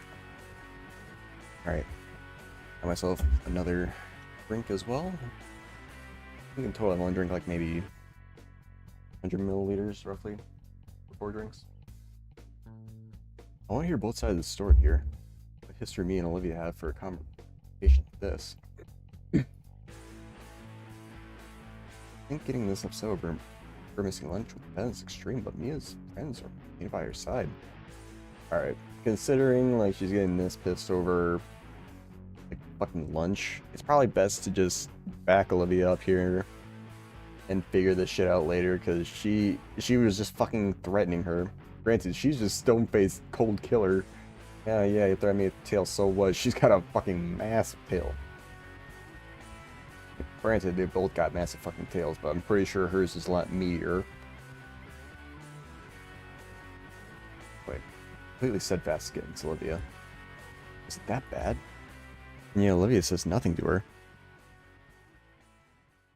She has her head atop her knuckles of her hand, like I would doing Procting's history lessons. She's actually fucking zoning out of it. God damn. There are moments where Olivia's tail would press into the floor, shifting her chair back to the side. Like she was tempting to sidestep the conversation with that muscular tail, but Mia's own movements cut off her escape attempts. Mia turns to the calm stare. There's no motion, but the staring contest was a fight in its own way. And the first to look away would lose. Olivia's frigid indifference against Mia's piercing gaze. She ends up dropping her phone and both glare at her simultaneously. Good job, you dumb bitch. A draw. Kira, I swear I'll kill you one of these days. Olivia takes the opportunity to move past Mia. Mia takes no time to toughen her stance and continues her own spew of insults. What? Leaving so soon? No response. So quickly, that's almost normal walking speed. Fuck. I was honestly thinking, yeah, I need a cooler nickname to go with your need for speed. Hot Wheels. Eh. Innocent Olivia stops to a squeaking halt. Gone was her stoked face. In its place were eyes wide with shock. How the hell? Olivia's pace falters. Mia quickly steps ahead and places a foot on her left wheel. Your brain-dead, fin-head friend told me back in gym class. You went on about how you had it back when you were still soiling your diapers. You went on about how you had it back when you were soiling your diapers. Honestly, I think you should embrace it. So she's had this thing since she was a kid, basically. So say it. Well? Are you retarded, you stupid bitch? Fucking say it. God.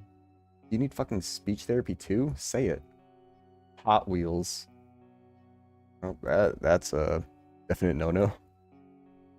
Hot Wheels. See, I knew you could do it. Kind of fitting. I agree with half of it. Olivia's claws sticking to her armrests. Ooh. Maybe that's the nuance. The point is that only half of it works. He turns to look at Kiara and Lunara, eliciting some more giggling from them. I'm sure you wouldn't mind us making it cool again, though, right? I mean, you were such a winner back then. He leans in closer, her voice now a harsh stage whisper as she glares daggers through Olivia. What's wrong, Hot Wheels? Don't want to talk anymore? Am I not good enough for you? Even from afar, I can tell Olivia is starting to lose her composure. Her tail lays limp on the floor, as if the energy is hold on to it was draining away.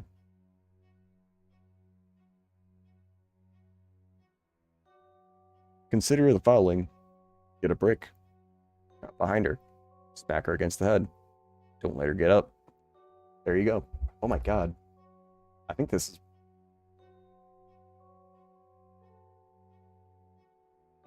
Inko, you stupid fuck.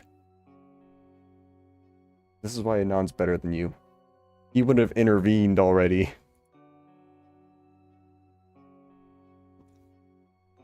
I didn't want to believe it. I mean, granted, I've seen a fight break up before and I wasn't sure That was an actual fight at first. And I just kind of stood there just watching one dude just get his shit kicked in. Until the guy on top of him left and he kind of rolled back over and spit out blood. But like that's pretty clear as day. That's the girl you like, and you're just not even doing nothing. You're just standing there like a dumbass. But it's undeniable by now. This is textbook bullying. It's unfair. What are you, some sort of fucking hero? Intervene. You're the main character. Like when you're in line to use the restroom after hours. Okay, stop fucking comparing that shit, dude. Just intervene after hours and hours of waiting. Someone cuts in front of you. Completely inexcusable. Is this the part where I should step in? What do I even say? I at least have to try, right? It's my duty as a fellow student. They don't need to say anything at all, or just being present for Olivia against the Horde. It certainly won't help if I got an even bigger target on my back for Mia. Intervene. Olivia wrenches herself free of Mia's foot and continues down the hall. The others follow like vultures. Oh man, I need to think and act fast. My legs move on their own. I cross the hallway. There you go. I'm instantly notice. Mia's already registered my presence and her expression changes. My heart starts beating quicker and harder. Like, I get it. Nervousness. Like, if you're not used to it, it just fucks you so hard. Time's up for being indecisive.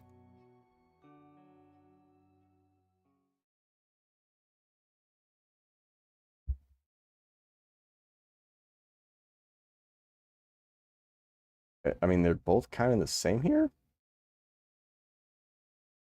Stop being indecisive and defend her already. Screw it. Olivia's not going to defend herself, and I will. Okay, this kind of reminds me of another situation, Snoop game. Sometimes you need to let, like, Fang make her own choices. Like, on the scene where she's crying, just saying, like, just explaining, like, backstory. Like, if you say silent the entire time, then you get a Fang point.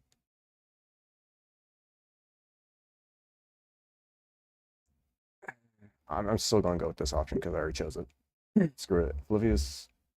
Even then, like, I still probably go with this in the end just because it's like, you literally just said you need to step up, dude.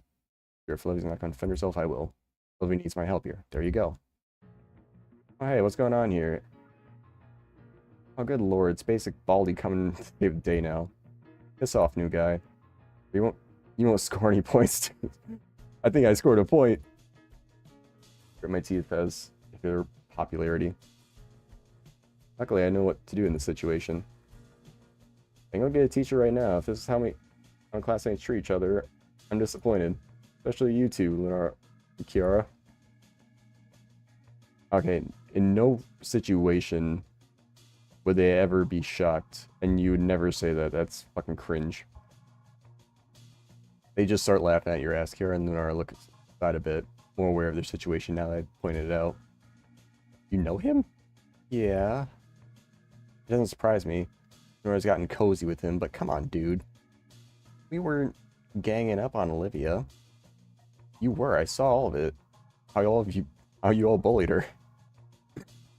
Bully? Really? Mia spits out the word bully like it's the word of the day in kindergarten. So makes me feel silly for saying it. Yeah, you do sound silly saying it, dumbass. I'm telling you to pick on some of my own size next. What? Did you even hear me? I said I'd go get a teacher. All the people my own size, I think I killed them already.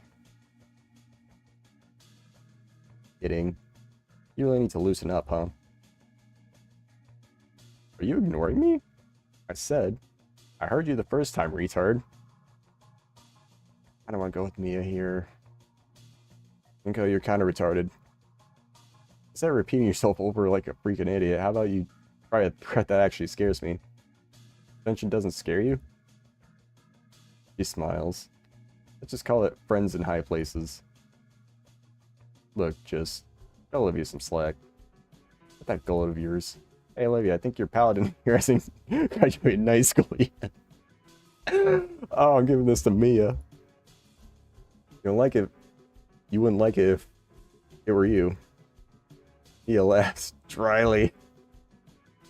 Why the fuck are you trying so hard? It's hilarious. It is. Mia, I agree with you. Are you just trying to get that piece of... Are you just trying to get a piece of that leathery gator tail? What the fuck? Yes, fuck, exactly that. Let me slip something that works into those pants, babe. The other two start chortling along. He has forced me to lower my... Or, he has forced me to lower on their scales, social scales. They're compromised. My face heats up and starting to see red. Yeah, I'm frozen in place. She just claimed something like that without hesitation. Oh my god, he's not responding at all. His head is so red, he's totally into gum. This was a mistake. No, it's for Olivia. They're not focused on her anymore. I'm gonna go back and see like what actually gives you points here. And I'm either gonna be happy with this or just really disappointed. Not focusing on her anymore. Yep, there you go. That's one thing you do want to do in those situations. I can still fix this.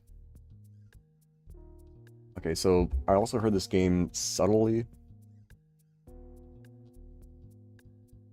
Well, it doesn't tell you as subtly that you make mistakes. That probably was my first mistake.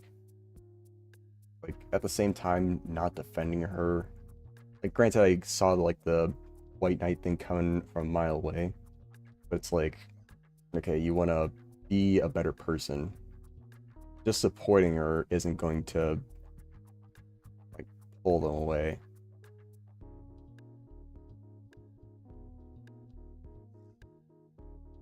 Yeah, that was a tricky one, not gonna lie. I take a step forward to continue my argument, but Olivia grabs me by the wrist. She gives me a pleading nod, one that makes my thoughts stop in their tracks. Oh, isn't that sweet? See, she knows your shoulder shouldn't be embarrassed of yourself more than you already have. That true? She gives me a single solemn nod. How touching. Hey, it's getting late. You gotta clean up your fucking act or what? He glares at Mia, then to me, then back. Another single nod. Oh, so I can try basically anything with you, and it's no dice. When things get rough for him, things change. Good to know. We saunter off around the corner. Turns to look at Olivia, who turns scowl when wheels past me without a word. I reach out to her. Olivia, are you? She smacks my hand away. I'm sorry. It's just that I couldn't sit back and let Mia trash talk you like that. Yeah, that was probably a bad choice. I'm so tempted to look up the point system, but it's like, fuck, dude. That one really had me fucking flipping a coin there.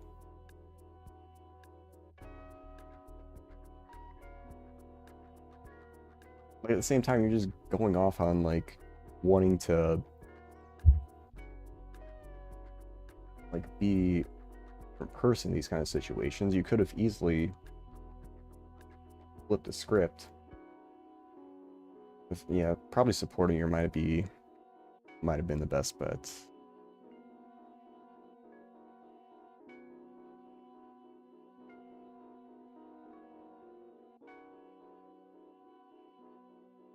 I kind of want to go back and just see what the other option would have been.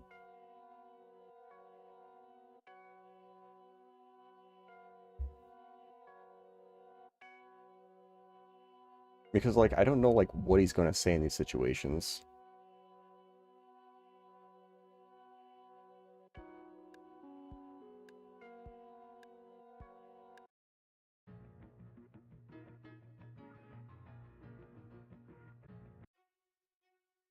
Okay, I'm going to save it here.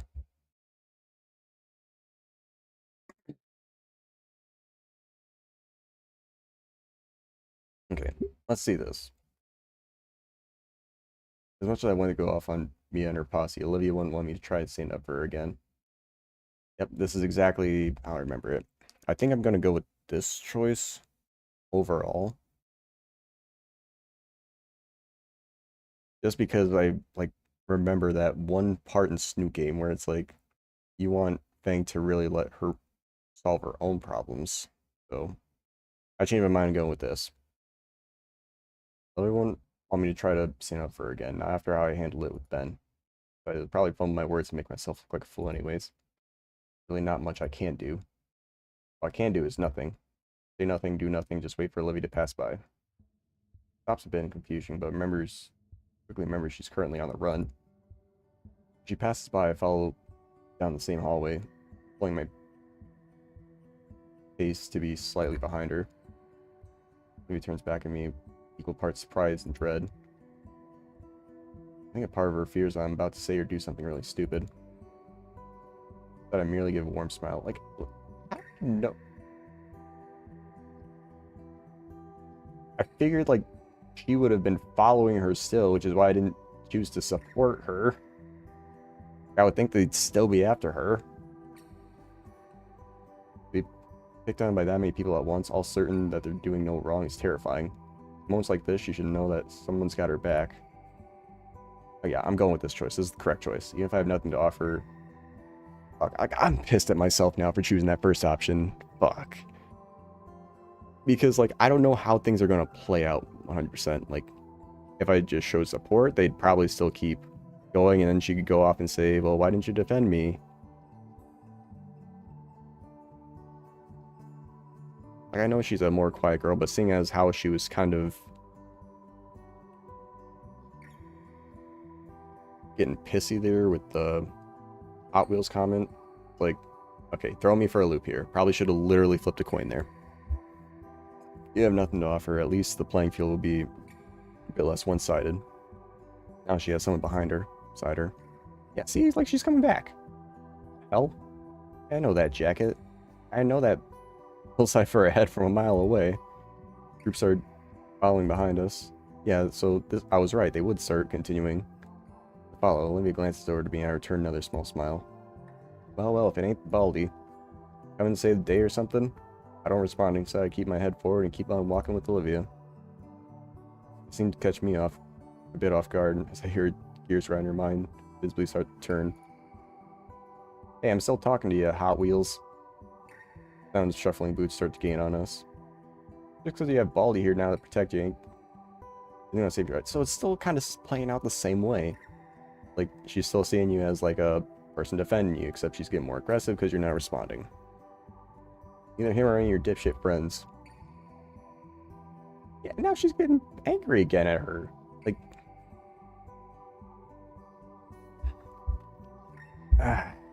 fuck. Like, I'll go over the official score in the end and just kind of see what should have been, because I know, like, the point system in the last game was like 1 to 2 anon points and 1 to 2 Fang points was worst ending 1. Basically all Fang points and no non points was ending 2, which was also a bad ending. Ending 3 was basically all non and no Fang points, which actually was up to 3 Fang points, and 4 or more Fang and a non points was the best ending 4. I was even telling myself that, like, I gotta find opportunities for her to just control these situations herself. But she's also taking her claws at her armrests at the nickname, but otherwise she remains her apathetic leer. Maintains her apathetic leer. We're going with this.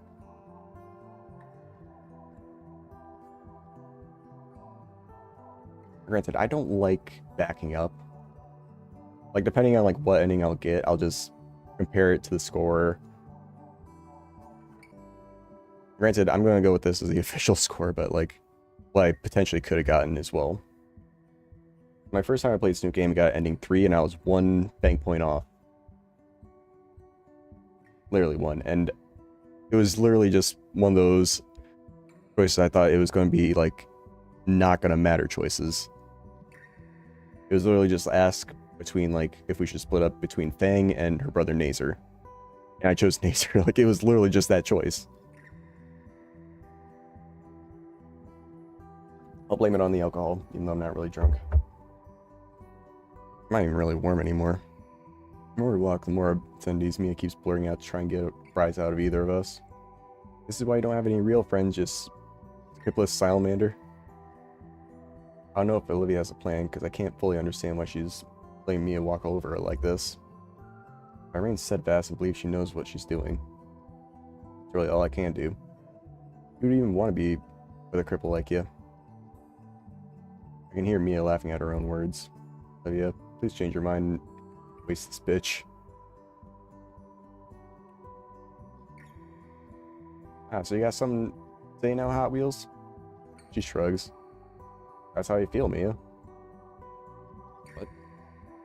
Olivia doesn't say anything else. She only turns around and begins to wheel herself down the hallway. For a moment, I stand in place and watch as Mia tries to process what happened. Even her posse looks confused, unsure of what to say. You really got her, Mia? Yeah, definitely showed her that leathery bitch. Mia jerks her head and Mia jerks her head towards and glares at them, angered by their petty comments. And she stares me down with obsidian daggers in her eyes. Well, that's my cue to leave. With the grace of a headless chicken, I scramble down the hallway to catch up with Olivia.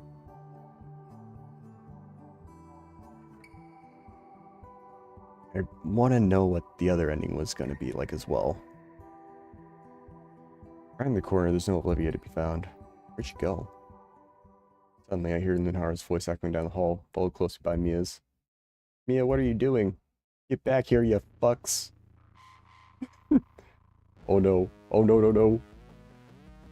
Not alone, not with them.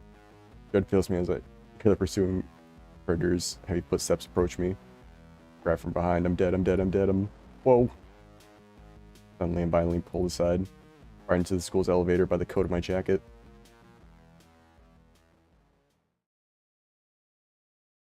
Oh, thank God it wasn't Mia. She jams the key into her slide and smashes the button to the second level.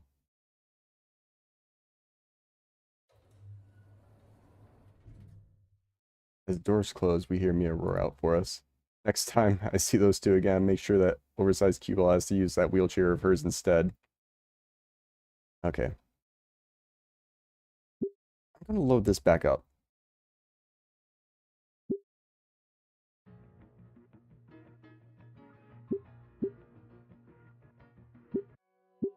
Like, he's a total fucking dork at times. Olivia, are you... my hand away. I'm going back to this ending because it... like, both endings don't feel right. I'm sorry. It's just that... in your eyes, I don't see any anger or sadness, only disappointment. I just... her citrine eyes are downcast, her claws sneaking the cheap leather of her armrest. Takes me a second to realize that Olivia isn't talking to me. Forget it. Olivia doesn't even wait for me to say anything back to her request. Let's push roughly on the rims of the chair, which take down the hall with as much as giving anything or anyone the time of day. Okay. Yeah, we're gonna go back to that first one. Final decision now seeing is like both those endings. We're gonna show support for Olivia because granted, Inko I always knew was kind of a dumbass. I figured showing support initially, how you potentially handle it, would get fucked up. I would think he'd just try to physically defend Olivia at first and just like push her back even. But she also has a fucking dagger for her tail. So I'm gonna show support for Olivia.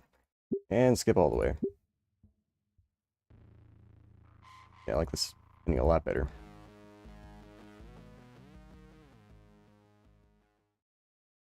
Granted, I don't like changing fate like this so much. Especially, I know, like, a real blind playthrough wouldn't even be going back and changing until they do another playthrough of the game. But it was just like, this dude is just so fucking weird. Like, I can't really fully connect to him. I can't get a good grasp of what he's going to do. Anon, I at least could tell, for the most part, what he could do. So it's hard to really, like, judge, like, what the best decision is. Like, some of them are pretty obvious. This one was like, okay, you want to be a better person? Or do you want to be a more apathetic person? And I forgot, this game wants you to be mostly empathetic, not as much physically. But you also want to be physically there for the person as well. So it's like, Roll the dice there.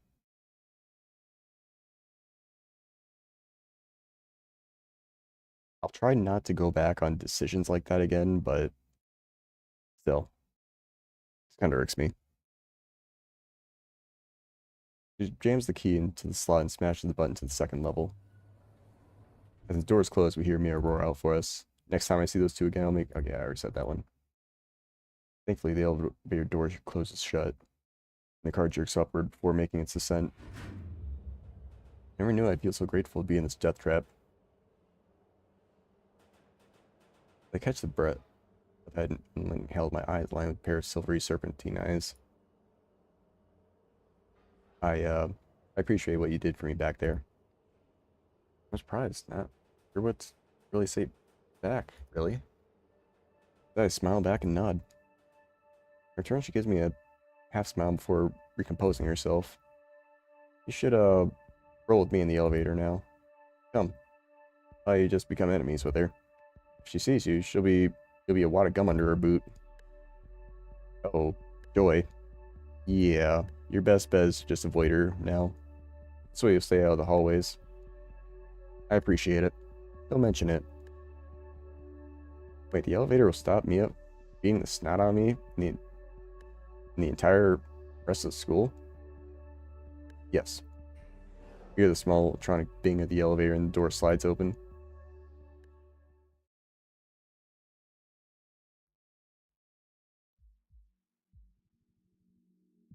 I'm gonna load back. Does that take you right back to...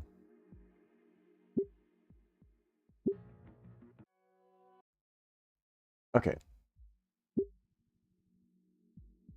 Just kind of wanted to see both sides. History class is as bland as it usually is. Rockland continues prattling on about some historical event. Most of the attention is on Olivia. She has her hoodie over her head and looks lost in thought. The altercation must have shaken her up more than I thought it would be. Part of me wants to ask if she'll be okay. You know, I'd already asked 3 times already. The last thing I want to do is prod at her. That one fucking decision, like... I naturally want to choose defend because, like, literally my name means defender. But at the same time, like, someone like her who's, like, a lot more shy would potentially appreciate, like, someone sticking up for them and make a not go a better person as well for, like, standing up for them. Same time, showing support is also a right decision. It's such a hard one for me. Like, of all the choices in this game, that one had to have been the hardest. And even Snook Game, that one... Fuck. I honestly should have just gone with support right away.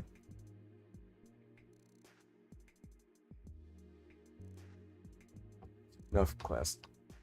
I want to make sure I have that ending. This report. Enough class news. Okay. But we can talk about it after school if she wants to anyways. The more I think about it, the more I realize that in my first real confrontation with a bully at school. I heard once that when you get into a fight for the first time, you throw up from the adrenaline. No fists were thrown, but I feel about the same right now. Yeah, the adrenaline really is a hell of a drug. It does weird things to you. Oh, not as much weird, but it makes you feel really weird if you're not, like, actually physically doing something. If it's just something like that, like, even fighting still, it's definitely weird. Has a lot of perks to it, but like, if you're not doing anything and you just feel that adrenaline surging through you, it's terrifying. I wring my hands together and try to steady him. Jeez, I'm a wuss. It's up to me with Olivia.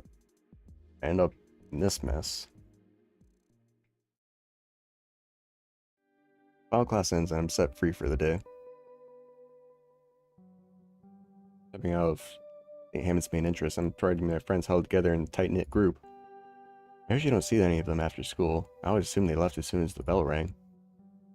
Hey guys, what's going on? Inko. Damien looks exceptionally worried as he glances at me. Nico, you believe me, right? Pardon? Oh, she's pissed at Damien for the Hot Wheels thing. Olivia's nostrils fail with their exasperated snort. I didn't mean for any of that to happen. What's the matter, Damien? Mia asked me about that nickname stuff long ago. I just blurted it out. She didn't say she'd use it for something so unscrupulous. That's a big word for you, Damien. I mean, I see the frills are down, so he genuinely probably feels bad about this. I'm ashamed it took me more than a moment to figure out what was happening. This Damien feels culpable for what Mia said, but why? You know what that word means? Who cares? Go, really, I didn't mean for any of this to happen. Hey, believe me, man, your heart was in the right place. Maybe you told us what happened with Mia, calling her some nickname. Damien leans back with an unresponsive Olivia, hands spread in supplication. But you were there too. I was, yeah. Olivia, you loved that nickname way back when we were kids. Damien's words were diminished with a roll of her smoky eyes. You really didn't mean it. You really didn't mean it, Olivia. I know already. For a split second, she bore row of sharp teeth before gnashing her maw in frustration. Olivia's nostrils fell out with a huff. At her again, I could practically see everything from her. They finally weigh on her. You're just being you again, Damien. Sometimes I wish you weren't, but whatever. And harsh. There's a grittiness to her voice once more, but she continues on. She holds her canteen up to her lips, but it drops immediately. Empty again. Grit in her voice is back, but she presses on. The nickname is just that, a nickname. I don't want to hear it again. Especially from her, and especially if it's just to get under my skin. Olivia stares at Damien for a while before breaking contact. Glance at Liz and I. If I go back and see, like, Benninger was the wrong choice, I'm gonna feel so bad with myself, because, like, both of these, like, endings just feel, like, unsatisfying for some reason. It was never a win situation for both of them. Why not? Wait, did I say that? How did I ask that? It just kind of came out. As notices Damien's still organizing his thoughts. Seeing as neither of us are going to answer coherently, she sighs. I wasn't around for this, but when they were freshmen in middle school, Damien let me take the bus every weekend to an arcade in the city.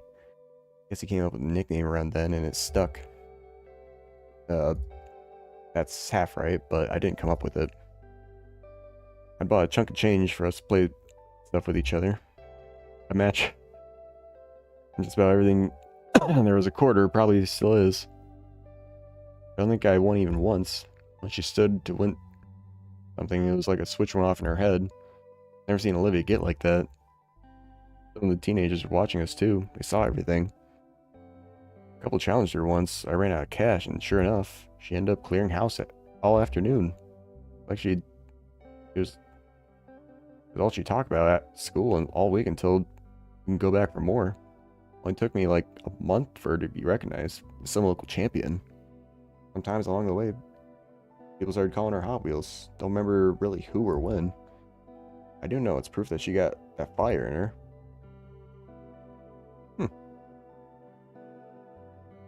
Oh, yeah, I had fun back then. Guess I forgot I wasn't supposed to bring that up. And things really changed that much. And you did. Again. Damien hisses to himself. Sorry. Just can't help yourself. But you're right. That was the best time of my life. And Hot Wheels belongs to the 10-year-old me. Not current me. Yeah, that's a great story. You're recognized so well that you get a cool nickname. Sounds amazing being a champion. Being a winner. And all that disdain for a title. I'm not. What? I'm not a winner anymore. You don't go to the arcade anymore? If it's the one I'm thinking of. It's only like half an hour away. Olivia looks at Liz like she just recommended everyone watch the newest Netflix anime. Well, if this story's anything to go by, I'd like to see you be a winner again. There you fucking go. There you go. Those breaths seem to be keeps a hitch for a moment. I'm sure those guys want to see it too. Damien's the one that dragged you to our lunch table all this time, right? I mean, he's nearly kneeled over because he's afraid of losing that part of you. And Liz? I think she'd like to see why you and Damien are really close friends. This is what I'm fucking talking about, Inko. There you fucking go. You gotta pull that Anon out of you. Stop being the bitch and let Anon pass through you.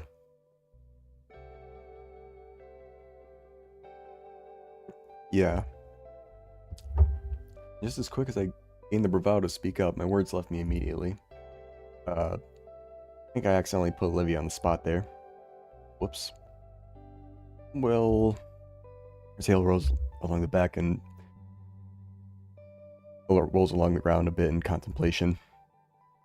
You guys really care about it. I wouldn't mind it from you guys.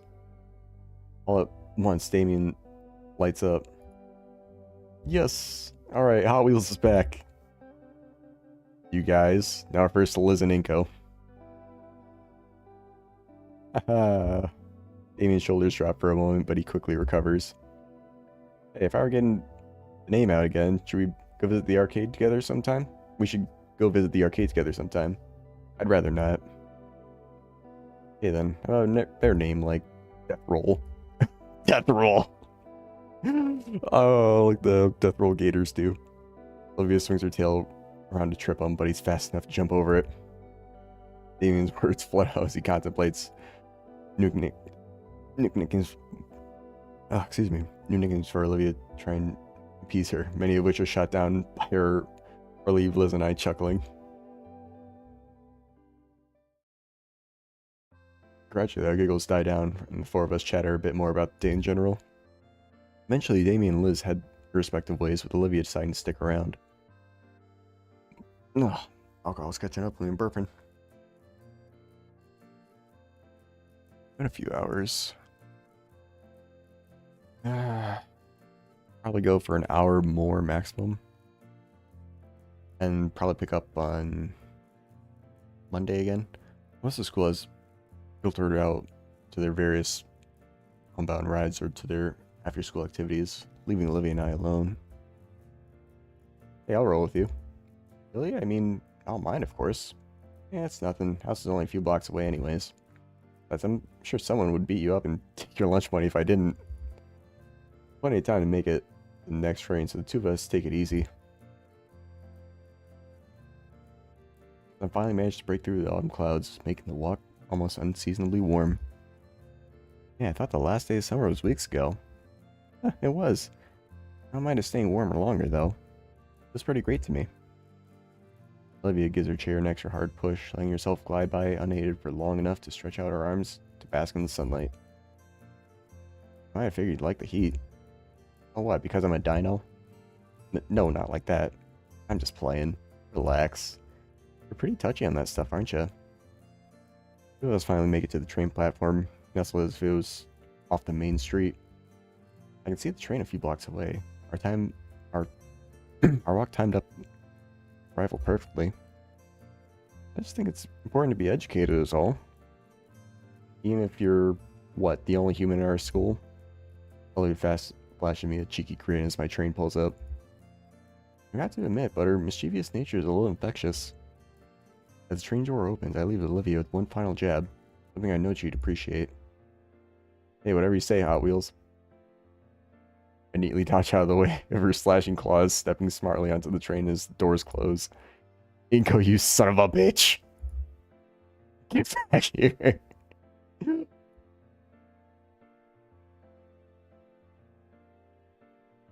As the door dings shut behind me, I see the irate, still blushing Olivia waving her fists at the train as the train begins to pull away. Still giggling, I manage to squeeze myself into a seat next to a yellow-scaled woman smiling faintly at hot. Oh my god, not this lady again. You know, I may pay for that comment later. The look on her face was totally worth it. Oh god, she's not showing up. At the hot dog lady. As school year progresses, the days start to feel like they're moving along much faster. Part of it may be the change of seasons. However slight the change may be, while the calendar sets to officially fall, the only thing I really noticed was the increasing number of clouds in the sky. Better safe than sorry, though, which is why I bought myself my fancy compact carbon fiber umbrella. Still, it's starting to be routine for me in the mornings. Wake up, throw on my clothes, consider eating breakfast before I realize I'd wreck my stomach. Walk to the station with a featherlight umbrella in hand. And wouldn't you know it, I end up having another chat with Mr. Ferris on the ride to school. Hello, Mr. Nito. How are you this morning? Doing fine, sir. Thank you. And how are you? I'm doing well. So, my niece told me over the weekend that you and Olivia were in a predicament of sorts. Yeah, Olivia was being picked on by someone, but it's not a problem anymore. I see. Well, that's unfortunate to hear, and strange considering the substantial funding the school gets for anti-student harassment programs. What good is all that tax money if classmates are still getting ragged on each other?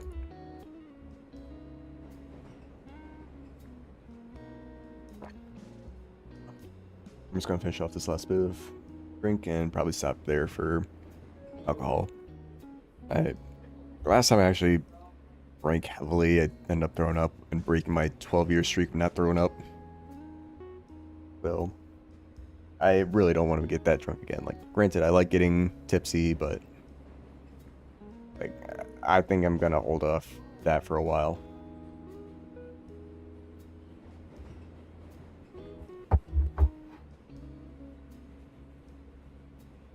If it means anything, Olivia knows how to handle herself. Yep, that's what I was talking about.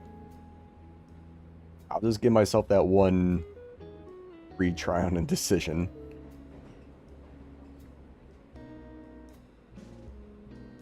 I was there to support her. That's fine, but the issue is this sort of thing shouldn't be happening to begin with.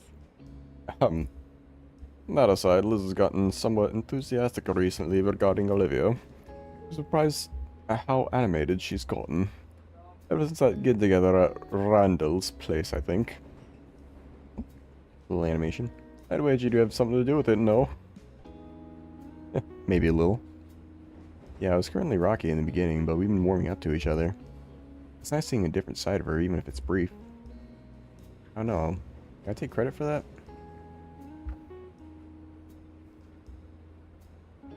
We all have unique chances to make a change, Inko. You're good at grasping them, that is. Something to be proud of. You know, it's really a chance to do anything. That's a deep reverberating chuckle. Well, to flip our usual script and let you out an old phrase, a friend of mine once told me if you seek a fork on the road, take it. Yeah? Thanks, Mr. Ferris.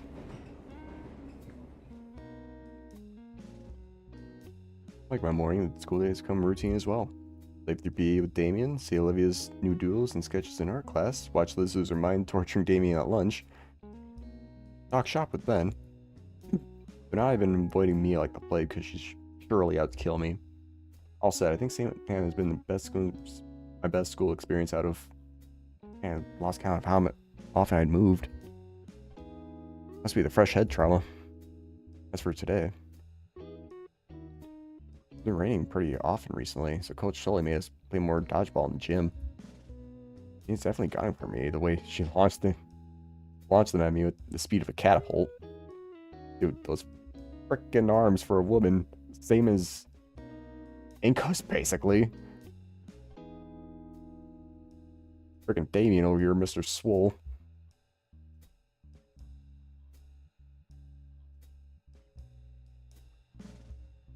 I was in Latican's class, popping my spine against the curve of my chair. Apparently today's a short day because some assemblies, so the period will end much earlier than usual. Also means we got most of the periods slack off, do homework. I glance at the desk next to me in hopes of catching Olivia's latest artistic masterpiece when I notice she's not drawing, instead only fidgeting. Hey Olivia, you seem a bit nervous. Everything alright? Yeah. Sorry, it's just that I've been hearing rumors that the school's sugar drive might have been corrupted. Wait, really? Yeah, really. How would something like that happen? Not sure, but I'm scared they might mess with the art contest submissions. I think you should check out your entry on the website, just make sure it's okay. Technology, don't fail me now. Eventually, I take out my phone and type in the school's website. Fast fingers lead me to the art contest tab. Can this loading bar go any slower? Finally, the page loads and... Oh. Like the submissions have been closed. What? I held the phone for Olivia to show her the page. Submissions have been closed since voting started last week. Oh. Yeah, she didn't get anything in, did she? Geez, I thought Mr. Larkin had spooked me. Olivia's all seized up. That's quite reassuring. With the submission closed, there's no chance of any hacker messing with them. She didn't submit anything, dude. Olivia doesn't seem convinced, drumming her fingers on her desk. Hopefully she feels better when the preliminary winners are revealed. Speaking of which, as the bell sounds, the class begins to pack their things and Latikins corrals everyone into a single file line. Alright everyone, we have an assigned row, now so stick together. Before joining the rest of the line, I look back at Olivia, who seems to be stalling. Come on, I'll walk with you. That seems to stir something in her, and she glances up to me, hastily shoving a notebook in her bag. Yeah, I'm coming. As we head out the door, I notice Olivia's shuffling her hoodie a lot. I remember earlier she mentioned she didn't have anything submitted for the art contest, and I hope she got something. Now long walk to the auditorium. Despite Ledigan's best attempts, most of the class splinters off with their friends. Having expected this, he shrugs and makes his way over to the back of the auditorium where the other teachers are. Olivia and I are left to the struggling crowd trying to filter in the cramped theater of the school. It's going to be difficult finding some seats. It's fine, I have a spot. Olivia wheels herself down the pathway, to which I follow suit. She gets on the aisle until we're at the first row of seats. There's a vacant spot where a typical seat with a faded handicap sign. Olivia parks her chair to the empty spot, to which I take the seat next to her. Best seats in the house, right? Can't complain. The hall fills with more students. My anticipation rises. Oh man, I can hardly wait for the announcements. So, do you think I have a chance? Huh? Oh, maybe. Photography isn't super popular, but... Olivia folds her hand in her lap, staring straight ahead as her voice trails off. I knew that, but I'm still hopeful. Hey guys. I have to remind myself that this is normal. I say that every day. Hey Liz. I can't believe it. It's finally here. Gosh, I'm so excited. Me too. By the way, where's Damien? Hey guys. I'm over here. Damien's in the far back of the auditorium, yelling and waving his hands in the air to catch our attention. Get over here, you dumbass. He's gonna get in trouble for that. Girls, sit down. Damien immediately stops and takes his seat. With tempered expectations, we both sit in silence for just a few minutes before Principal Scalar walks on the stage and taps the standing microphone. Okay, everyone, got a whole bunch of important announcements to make, so I'll make them quick so we can all have our early lunch. As soon as the idea of going for an early lunch is brought up by Principal Scalar, the entire room goes in silent as vigil. Guess when it comes to an early lunch, it's serious business. Over the next 15 minutes, Principal Scalar goes over important events coming up in the school year. Most I would consider standard things like pep rallies for sports teams or bake sales to fundraise for upcoming field trips. I think something new about clubs being formed, such as the Japanese Animation Appreciation AP Appreciation. I'm not sure, like, if they're saying like Japs, Japanese Animated Appreciation Society. I see what they did there. Japs. Not the best acronym, if I had to say. Otherwise, it's all the most boring housekeeping stuff when we got right down to it. I almost wonder was such an announcement warranted in assembly when the mood's shifted with Steelers' next big announcement. Now that we got the main stuff out of the way, I've saved the best announcement for last. St. Ham is proud to announce the 5 semifinalists for the annual Fresh Start Art Contest. Here's an applause word loud enough to make my ears ring. I'd be lying if I'd say I wasn't excited for the real just who had made it to the semifinals. Maybe I was giving myself a bit too much credit, but I really wanted to be among those semifinalists. I can almost taste my victory, in fact. She didn't submit anything, did she?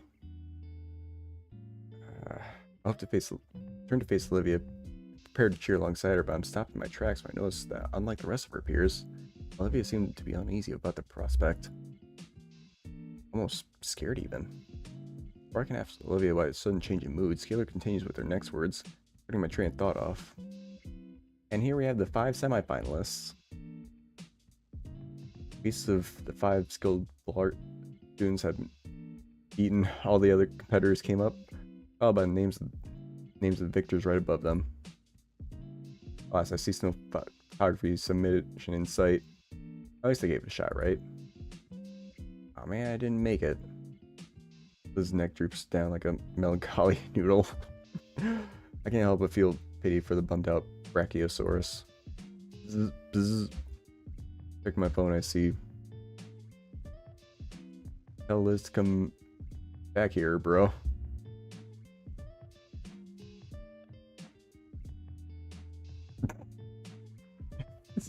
I'm sure David's got that handled. Wow, that's convenient. Despite my sullied mood, I look back to the semi-final winners. I can't help but be amazed by them. Each artwork is impressive in their own right, the colors blending wonderfully, and the figures beautifully designed. It's easy to see why they were voted as the winners. The last one especially catches my eye. Maybe she did submit, and just never said anything, else I forgot about it. Last one especially catches my eye. The scenic landscape with the setting sun looks stunning. Not for the slightly stylization of the skyline and fantastical color palette, you could probably pass off as a real photograph, some filters pasted over it. I'm no art critic yet, but if I were, I'd label it as a masterpiece and easily the best out of all of them. Let's give our winners a big round of applause. The auditorium fills with the usual kind of clapping one would expect in an event like this. Light with an underlying tone of disinterest, the one person felt compelled to constantly make a piercingly high whistle. Yep, there it is. Always that one whistle. My mom actually is able to do one of those whistles, and it is freaking loud. Like, she's taught me how, but I was never able to get it down perfectly. Like, I practiced it in my dorm before, when I was living by myself, and I made sure like no one was around. I was only able to successfully do it a few times, and even then, it's still kind of weird to pull off. And even then, she could just do it with one hand. I need both my 2 hands, like pointer and middle finger, on both sides of my tongue to even do it. It's a really weird one. And we're setting the winners' art pieces in room 237. You're welcome to view them during lunch and after school today. Oh, neato. Incognito. Incognito. Burping again. Principal Scalar continues the rest of the assembly, announcing other events for the school and other minor reminders. Behind me, I see the teachers start psyching themselves up for their Herculean task of getting some 200 hungry dinosaur teenagers out of a room and towards lunch without anyone getting killed. Principal Scalar finishes and waves back to them to signal it's time. Alright, we're gonna start adjourning to lunch. Y'all know how this goes, so just no going for the exit. Beginning in the first row, we're the first to get up. I follow behind Olivia until we make it to the hall. Hey, Olivia. She stops and turns a bit. Jeez, is she still anxious about the sight on earlier? She looks a bit pale. I want to check out the winning paintings a bit more. Want to come along? She considers for a moment. No, go on without me. I need to use the restroom. Alright, I'll see you at the lunch table then. She nods and starts off down the hallway. all following the flow of students towards the lunchroom. Let's see, the principal said it was room 237.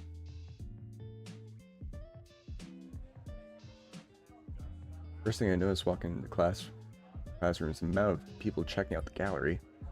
I didn't expect to be filled with a room with eager students. There's a decent amount of people here, about a baker's dozen so. Maybe more will come when they finish out their lunches. I'm here now. Let's take a look at the lucky winners. These are all set on easels in the back of the classroom. Some desks and chairs are moved closer to the front to give each one its own space. One by one, I take a moment to give each canvas a thorough review. The auditorium screen really didn't give the art justice because now I really taken the detail of each one being up close. Color palettes, the brushwork, the subtle nuances. I can definitely see all of them having a good shot at getting first prize. Now it's time to see when I've been eager to get a look at since it was first shown. Not bad. From what I recall from Mr. Latkin's lessons, it was made with acrylics, explaining why the colors of it seem more vibrant. It stands out in defiance as the other paintings in the contest, most of which are either violently absurdist or meaningless or mute still lives of ordinary objects. No matter of mystifying colors, the organic lines of drawing the view deeper into the piece. Fuck. The dude's going into autistic thought, holy shit. I feel as though it's be a place I would wake up within a fantastical dream. There's no rigid structure or forced metaphors here, just a fantastical merger of creative expressionism and real-world beauty. Why can't we have more art like that then? I feel my fingers itching for the familiar weight of my DSLR. This is a piece I want to immortalize in my portfolio. Hands down the winner of the contest in my eyes. Simply must find out who made this. Olivia? Looks like this breathtaking show of artistic talent was created by a semi-finalist winner. Huh? He submitted on his behalf.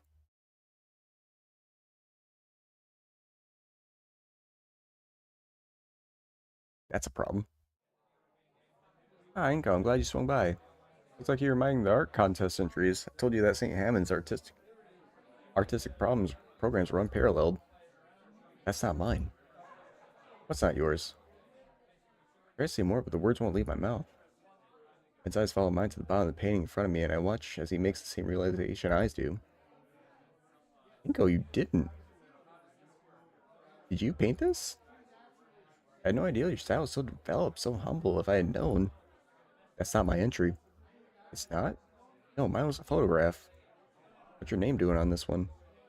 I don't see some kind of mistake. A million scenarios come to mind. You must have gotten the wrong name somehow.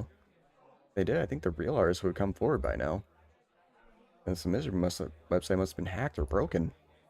Our school checks for stuff like that. If it was, we would have known by now. Then, go, you sure you didn't submit somebody else's piece by accident? Of course I didn't. Why would I do something like that? You're the only one that can log into your account, Inko.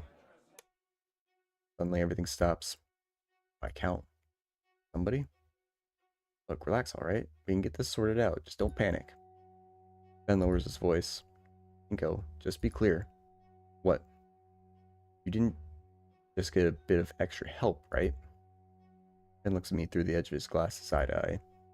There's some real stakes in this contest. Cheating is taken seriously, especially fraud. The word echoes around inside me. Fraud. Makes my bones chill. There's ingenuine, faker, liar. They're all bad in different ways, but fraud is just dripping with a frigid condemnation. No, I swear, I submitted a photograph. Well, he has proof he had Liz watch over him. Ben relaxes his shoulders. Alright, just making sure. Sorry to alarm you. Disturbing how he can go from dead serious to jovial just like a flip switch. Yep, I know people like that still. Especially with that ability to just kind of turn bad situations into recoveries. You're going to be alright? Sorry, I need some air. Hey, feel free, just let Scalar know, okay? Yeah, thanks, Ben. No problem, take it easy. Ben offers me an earnest smile, waving at me as he steps out of the room and down the hall. After some time, I follow him, shambling down the hall as I try to make sense of what just happened. I thought everybody actually liked my photograph, but they all thought I was some kind of expert painter instead. I don't even know how to express it. I feel empty. I thought maybe my hard work had finally been paying off, but I submitted the right entry, so what happened? Somebody change it? If so, how? It's a good piece, too. What even is there to be gained by putting my name on it? I wander aimlessly through the halls.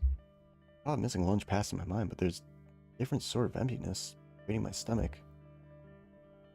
Rattling me like this. Man, it's not like I'm in trouble or anything. Ben's helping me sort this out. I'm at a loss of even what to think right now. Oh crap, Levy mentioned something about server issues before. I didn't see my submission, but just that? Maybe Levy was right to be worried. Well, duh. How else would she be so nervous? Aimless walking gives me to the outside of the principal's office in the Gaia. Got one cityscape painting from the start of the school year. Very first painting I ever saw here. Still one of the best. Vibrant cityscape that morphs into the rigid structures of urban planning into a soft and individual utopia, inviting utopia, with a view from the eyes of a child. Right above the city is a beautiful shade of crimson with radiant clouds clustered along its lengths. If the art contest submission was the best painting I've ever seen, then this one comes close. I only imagine the accolades she must have gotten painting this back then. You know, for a while, I got to have this experience. I got to step in the shoes of an artist much better than myself. Maybe that was the intent. All the praise, approval, everything I've been wanting. For a while, it was given by an anonymous stranger. Whatever that may be. Gives me a bit of an idea. I'm clever and Olivia's up for it. This can be a cool way to get her to show off her painting more. Everyone like that. Hey, that's what she needs.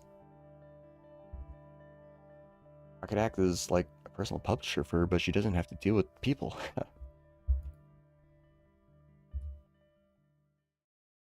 Wait a second.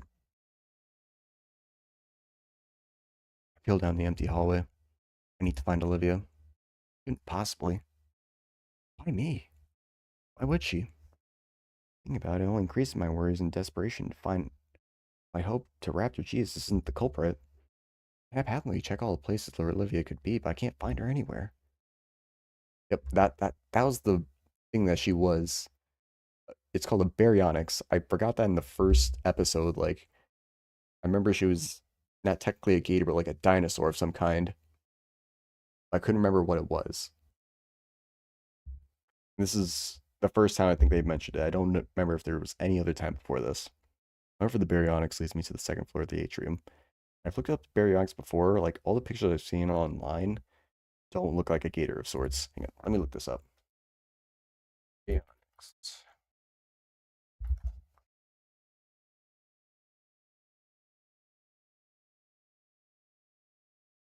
Like, the mouth, you can kind of see, but it just looks like a long-nosed T-Rex. Literally.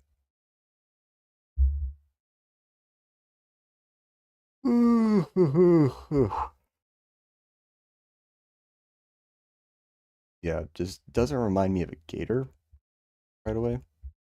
I just see like a raptor with a longer nose or T-Rex with a longer nose. Oh,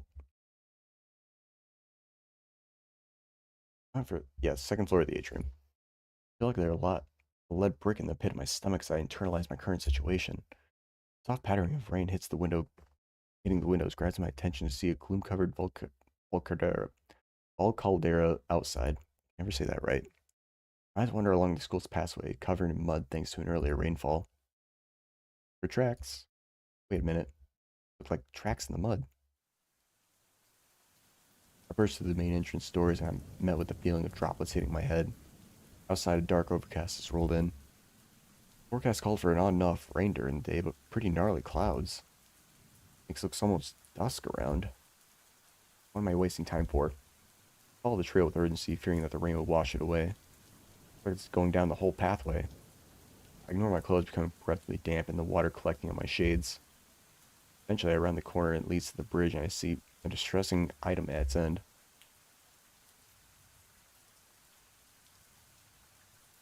A wheelchair. Olivia's wheelchair. Empty of the occupant, toppled on its side. New fear grips me, one from the mental imagery provided by that sight. Those cruel thoughts push me up the steps faster than humanly possible, as even as my rational mind tries to reassure me. Running across the deck, my breath is caught in my throat, which I reach the middle.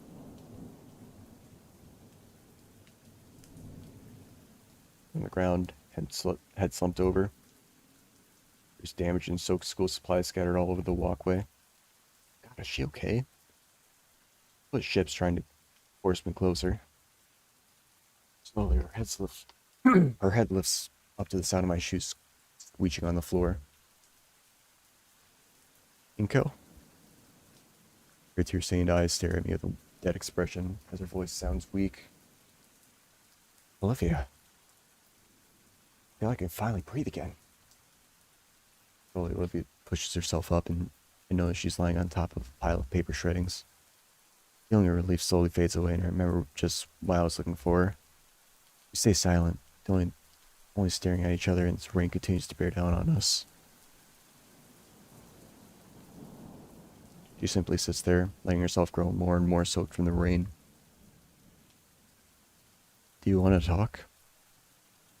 No, not out in the open. I grab my compact umbrella from my own backpack and unfurl it. It doesn't do much to dry Olivia off, but at least she's not getting more soaked. The umbrella's placed between us and the elements against a ledge, forming a personal canopy above us. Here, now we're alone. There's space next to Olivia for a seat. It's odd. We sat together before, but sitting on the ground in the rain? And the room is just a little claustrophobic. These bits of paper melted onto the pavement, soaked by rain. The torn apart waterlog can sort of make out a tree, a rough sketch of one anyways. Like the one that stood prominently in my false submission. So you did do it. Inko, please, I can explain. I didn't have a choice. What? I know what I did was wrong, but I didn't have any other way. It wasn't a choice to not trick me? You're always looking at me, focusing on the scraps of paper scattered about the floor like confetti. It wasn't to trick you, I just used his account to be featured on the school thing without anyone giving your sympathy points. I get it, you're mad at me. I'm not mad, I'm just confused. I thought we were good friends. I wasn't expecting it, expecting you. I was to give her throat some time, some respite. Her usual water bottle isn't anywhere nearby. Shaky breath escapes her mouth. I'm around. Ah, you're no different than the others. You're some self-centered, pretentious man who only cares about his self-image. I kind of got that from him too, and a little bit from Anon at first, I will say. But Inko still kind of keeps going with that. That's when I got the idea of using you to swap out your art with mine. You seem like the kind of person who cared about how he gets the attention from others, just that he gets it. The description of my character feels really reductive, but the ache in my chest tells me it's like a little too close to home. But that's not what I think of you now. Not against the one person I can trust. But when he went to bat for you, and we made good friends, I was worried. What's so special about this guy? I also got scared he'd be wrong. He'd be just like everyone else. I'd be setting myself up for failure. Worse than that, Inko. I was afraid he'd be right. I have to face what I'd done to myself. Now I've gone and done something like this. Switching my contest entry. She nods, swallowing hard. I wasn't thinking. Suddenly, everything was out of balance. Everything I created, all my work, my own little world was suddenly changing. I had no control over it. Just had to do something. I didn't know I was doing that. I'm sorry. Stops to process my words and continues. I knew I'd get caught. Stupid, I was hoping for it even. I'm gonna figure out that I'd swapped it, so it could be changed and everyone would be none the wiser. He turns to face me with silver eyes, well, filled with tears. I'm sorry. Please don't hate me. I just don't want to go back to being the person I used to be. The person who didn't care about hurting you. Her head tilts downward. The violent hitch of breath. Ivory claws extend and grip at her knees. In a painful display, and yet Olivia chokes back any sound she'd make. Her body shudders, every heavy breath from her, and I realized every last defense barrier she had was completely gone. Olivia lay herself bare, leaving only the crying girl desperate, trying to silence her pitiful tears.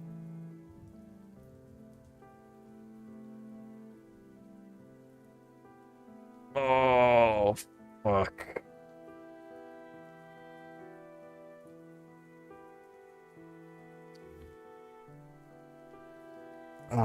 Another tough one. Why did you do all this? And I can't hate you. I mean, she just kind of explained why.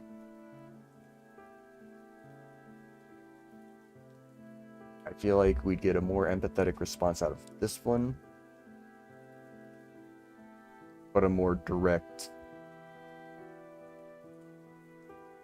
confirmation of, you're my friend, like, I could never hate you for something like this.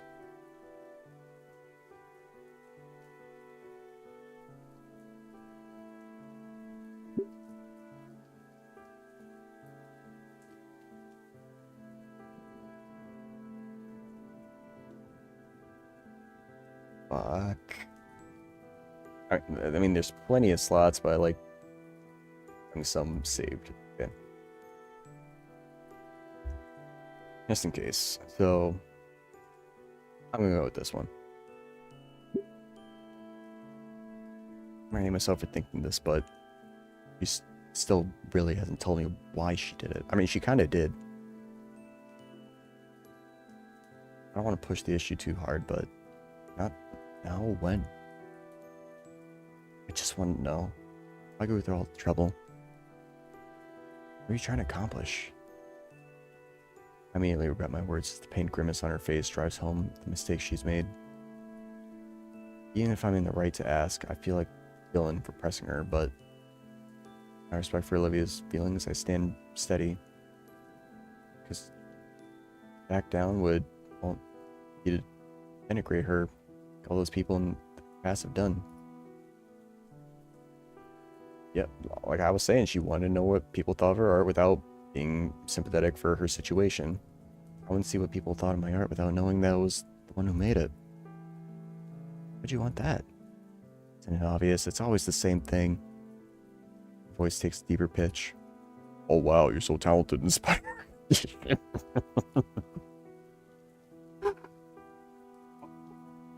I don't regret that. That was hilarious. Everyone that's watching this now, you know that was funny. That right there. Like, that was pretty obvious from the beginning. This time it's higher, shrill tone. Amazing. It's like you aren't disabled at all. Voice turns, this time weighing down with contempt. Like, I'm sure she's like, I'm not sure like she's actually heard this, like she's a real person. It's a fucking video game character. Like, this is what this game does to me. It makes you feel. Play Snoot game, play Wani. Voice returns, this time way down with contempt. For all their kind words, it always comes back to those empty platitudes. I never felt like they cared about me or my interests. It's always just blind praise because I'm doomed to never measure up to the same level of expectations. Worst of it came out when I found out I couldn't even bail on my own. Yep. That right there. That's going to connect to a lot of people. Not being able to bail, like, especially ever since you were a kid, is really tough trying to grow up like that and not being able to experience failure in any kind. It does weigh on you heavily in the future. If you're not allowed to fail as a kid, you're never going to be able to figure out how to handle it as an adult. And especially her, if she's just always been like this, like, she always thinks her successes come from her being crippled. And so that's all she ever thinks like her success will ever be. I mean, she's failed in that regard, thinking like, oh, I'm only considered good at this because of my condition. So letting her fail early on with an anonymous, or as you can say, incognito profile would be very helpful to kind of work through this. None of her talents tearing more paper on the floor enhances her heated words. Even when I intentionally do something wrong, someone's always there to pick up after me or assume for me it's good in certain lights. Gives more of the pages, every sentence. Just odd sketches from throughout the year. Nobody ever has lived with that paranoia. Every positive word spoken and action taken to help you is just someone acting out of obligation or insecurity. I mean, you definitely saw it, like, with Damien's parents. Like how she thought herself a burden, essentially. Gotten so bad at the point I was almost being forced to attempt these freaking accommodations. Got so bad at one point I was almost forced to accept these freaking accommodations. Ended up perhaps whatever remains of the page unceremoniously, cutting everyone out. I'm never going to come out on top. I'm never going to be allowed to fail. Nobody's allowed to feel anything but pity for me when they meet me in guilt. They even consider just not just having me a free pass, give me a free pass. Nobody has any agency. That's how things are. Bell rings from a distance, silent, signaling the end of lunch. In my mind, I can vividly imagine the sound of our classmates grumbling complaints as they shuffled to class.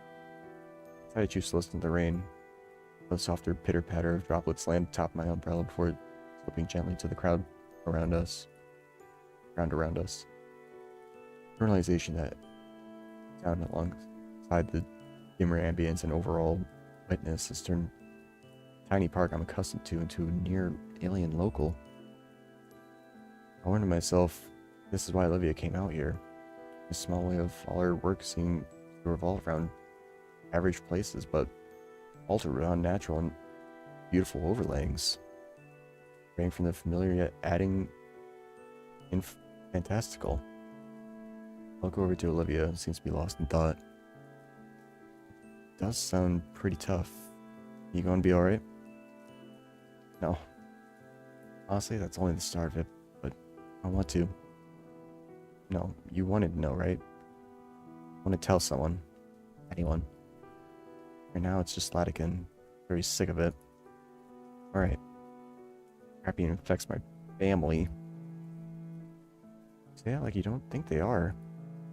They aren't, though. I can't change that. She sighs. Right. I should be a bit more grateful to them, but at the same time, it's...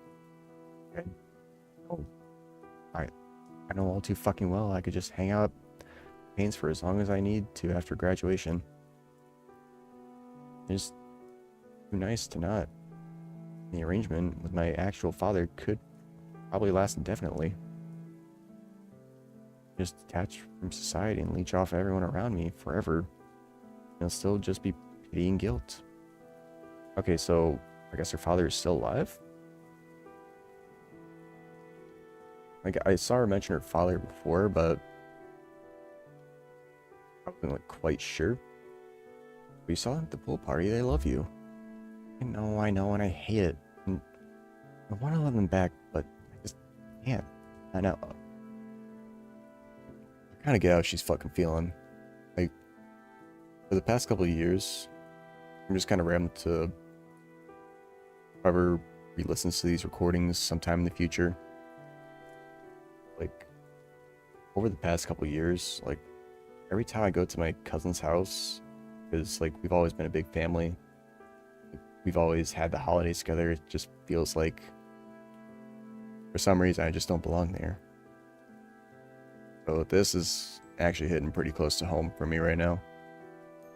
Like, I'm not crying, with the alcohol, but just like, fuck, man.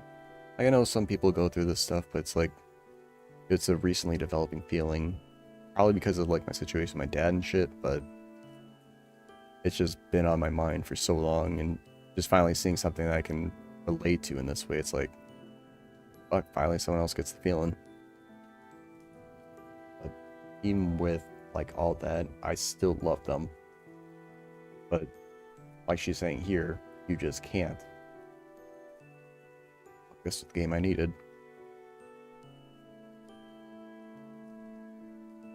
Already wasted so much. Who might have suddenly turned around in my last year? Just want to get out of their hair, not waste their time anymore. Otherwise, I'll be the one hurting them, wasting all their patience and kindness for years like I already have, and I'll never be in the wrong. Fuck wants a free ride through life like that? That's all I wanted. That's all I have waiting for me, realistically. Why am I telling you all this? Olivia clutches her throat, voice gotten strained and weak. It hurts to speak at all. She's been letting it all out. Oh, what am I doing just watching? I'm such an idiot. Well, just let them hear it out, dude. They gotta figure out their problems themselves sometimes. The seat on top of the rooftop and Snoop game. I rummaged through the insides of my backpack again until...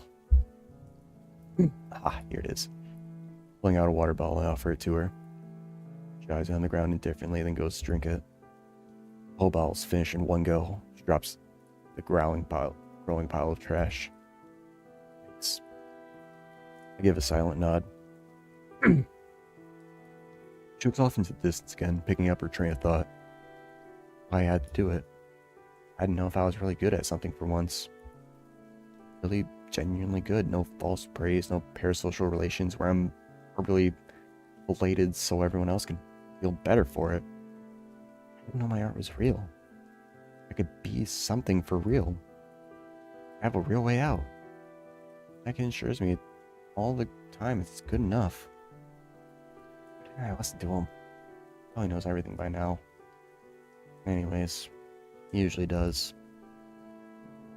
Like, she has such a good connection to this teacher. It's kind of sus, not gonna lie. Honestly, taking in all of this at once is challenging to digest, to say the least. You said you expect to get caught? Yeah, I said I wanted to be. Wasn't even sure other people would see it. You caught it fast enough and switched it back thinking it was a bug. Then you'd start getting all pissy, getting all the praise out of nowhere. Yeah, I did. Seems a bit sad in retrospect. Yeah, around then it was really settled in just how badly I messed up. Try to get you to notice it by showing me the submission of yourself. You just go to the office to get it changed, nobody would get hurt, kind of story. First you still had your own saved. I was just so prepared for anything. Just the crushed water bottle. Weeks go by, you get more praise, I get more nervous. And today, and Olivia's hand finally fell in her lap, limp and spent. Here we are.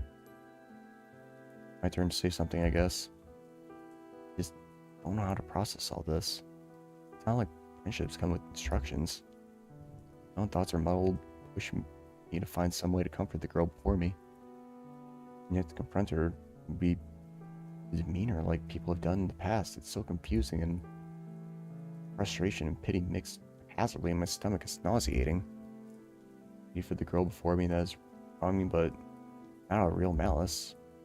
Frustration at myself because Olivia was right. I unveiled an uglier side of me I wasn't aware of.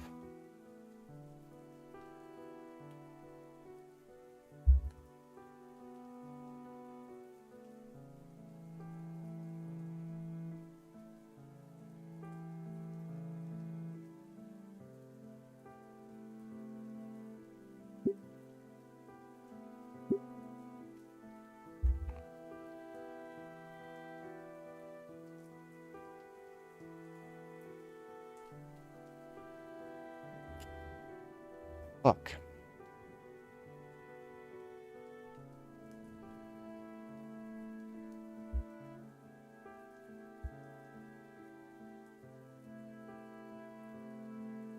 Not sure how it's saying, like... Okay. Okay. We're gonna let her fail. Hope this is the correct answer. Thoughts on whatever Olivia said earlier in the conversation. You want to tell Principal Scalar? Olivia flinches a bit. The principal? Why? About what you did? You said you expect to get caught. Can't tell them officially anything but that. Olivia shifts uncomfortably in her spot. Why not? Found out, it's all over. Not a big extreme. Honestly, it'll be the end for you too. My turn to flinch. She's getting worked up again. New fear spiking through her eyes. I need to ask. Olivia answers anyways. You didn't talk about it until now. After it's nearly guaranteed to win. Stakes, like you were complicit. Or worse, like it was your idea. You'd be a fraud. There's that word again. Fraud. Oh no. That word all over my record in senior year? I'm about to find a career? Fraud, but even so, isn't it the right thing to do? I handle it. Don't worry about me. Go, no. There's more. I told you, I'm not eligible to even enter. I already won before. I got the notoriety and money. The winning piece is featured on the cover of Volcadera Monthly and even gets the article. There's more than a scholarship, it's a foot in the door. Can't do anything about the money, it's long gone, but if everyone knows what I did, it gets in those magazines. She clenches her and stares me dead in the eye. They need it to graduate. Fucking hate it, but I need it. My only way out actually goes somewhere. All your eggs in that one basket? There's no other baskets. Just can't risk it. I know I just carried on about why does nobody let me fail, but it's serious. They can't know. Please, Inko. Can't lose everything over this mistake. I just can't. I'm genuinely curious about the other option, though. Can't. Odd. Not that, but doesn't it? Olivia grabs aside my jacket and yanks herself close. Motion tips the umbrella over, it slides a few feet away in the breeze. It makes her almost lose her balance and fall over into me. Her breathing is erratic. Inko, listen to me. Please, I can't lose this. I can't be doomed to be nothing. This is all I have. You can't go to someone about this, I'm begging you. She's tugging me towards the ground, close to her. My jacket's starting to tear. I can feel her anxiety, but how hard her hands are quivering with fear as they grip tightly at my coat. My fault, okay, not yours. You don't need to make it your problem. Please. Okay. Nobody has to know. It'll have to be our little secret. Olivia exhales and lets go. All at once she slumps down. I have to hold on an arm to stop myself from falling too. Olivia amps up slope over my lap sideways. Hey, you okay? No, I'm really not. The gator girl tries to push herself up from my lap. Her temple hands up, further twisting on my leg and turning her face and chest upward. She must be really exhausted, as even her attempt to blow her wet hair from her face is unsuccessful. God damn, what it's all come to? I got away with it. Ooh, fuck, I'm just like Ben. You have the energy to get up? Not yet. Olivia? Mm-hmm. What's wrong with Ben? How are you like him? She exhales hard. Ben. It's all his fault. All of it. Not for him, I wouldn't be this thing. I'm worthless, heap unable to do anything. With nothing and nobody. None of this would have happened. Sounds like something I shouldn't be prying into. You don't need to tell me. Yeah, I don't. But I did this to you, I should be honest. Can you get off my legs first? Starting to lose feeling. You too? Okay, for the viewer that's come in here that doesn't know, this skater girl doesn't have any mobility in her legs, and she's away from her wheelchair right now. Fine, can you help me up at least? I take Olivia's shoulders and help her get back into the seating position behind me. Just lean back against my shoulder. Sorry, been a long day. Guess it's all fine for now. Where do I even start? At Ben. I remember how we became friends, but we definitely hung out a lot. My last year in middle school, and Kara, I was in the chair, didn't treat me any different. He was cool. Well, what's the issue then? Olivia bops my chin with her skull. Let me finish. He was cool. My freshman year, back then, Ben was the only in student council as a secretary. I was looking forward to that yearly art show all summer for that perfect piece dreamscape. His name was heavy, and when she said its name, yeah, it won. It wasn't supposed to. Once again, her eyes were teary, but with rage this time.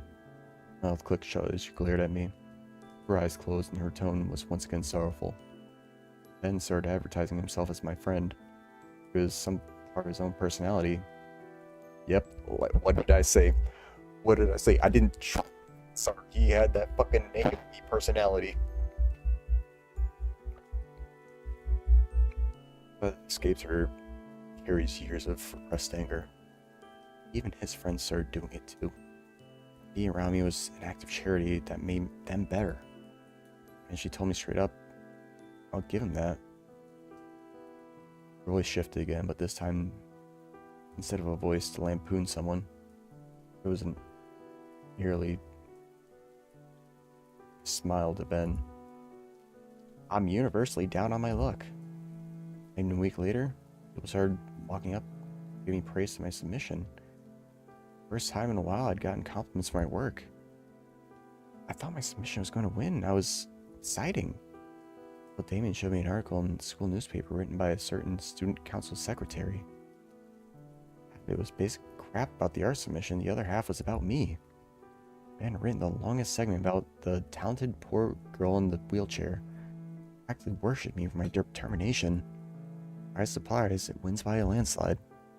Even when my piece won, all I can remember is that feeling. Just being handed victory as charity. The whole summer, all that effort just overshadowed. And for what? Safety net that I didn't earn? I really thought I was going to thank him. The worst part, honestly, is if I would, after using me as a SEP tool, climb the social ladder. Didn't take anymore. I told him to get out of my life, and he just gave me this look. I'll never forget it. Genuine confusion. Like I was an alien for being upset. What he said? This is your only chance of succeeding out there. I'm gonna just give it all up. By then, the money, the exposure, fucking safety net, I just took it. He was right. He was right, and I hate it. I really, really, really fucking hate it. So that's what's between Ben and Olivia. That little fuck. Scrawny hair, dirty ass glasses, little looking bitch. I figured it was something, but jeez. After that, I just couldn't. Shut everything out. Everyone out. Everyone was fake. Anyone didn't know? Not to know me. Just what I exist as. Even my own family.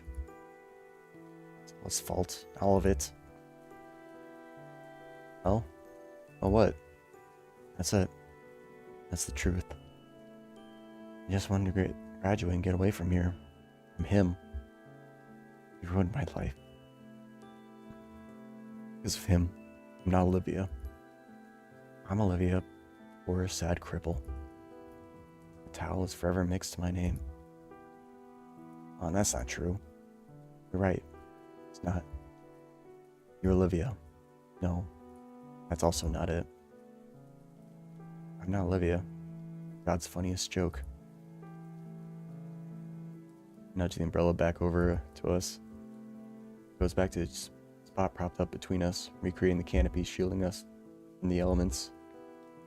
Olivia looks to me to gauge a reaction. That was the sort of speech given to someone that's had years to think about it and hold it in. And it wasn't one that she'd been waiting to give up to anyone willing to listen. If she could just trust them. All of her pent-up angst against the guy that just ruined her life. Released at this moment, she couldn't just take it anymore. Can't get much worse than this for her. But she trusts me. What she needs to hear right now is...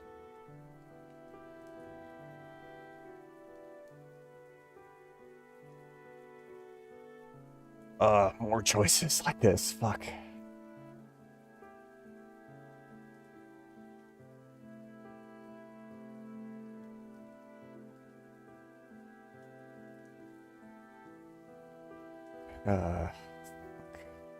Here. I think I've been making the right choices of just being more understanding of letting her take control of her own life, so...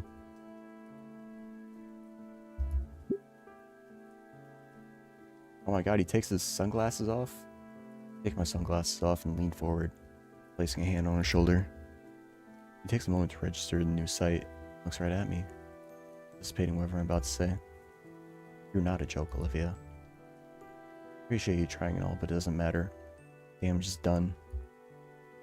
That shit is what made me into this nihilist. I wouldn't say you're a nihilist, Olivia. Plus, I don't think that's what that word means.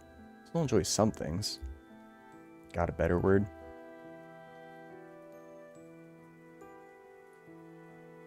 Did you have kind of a word?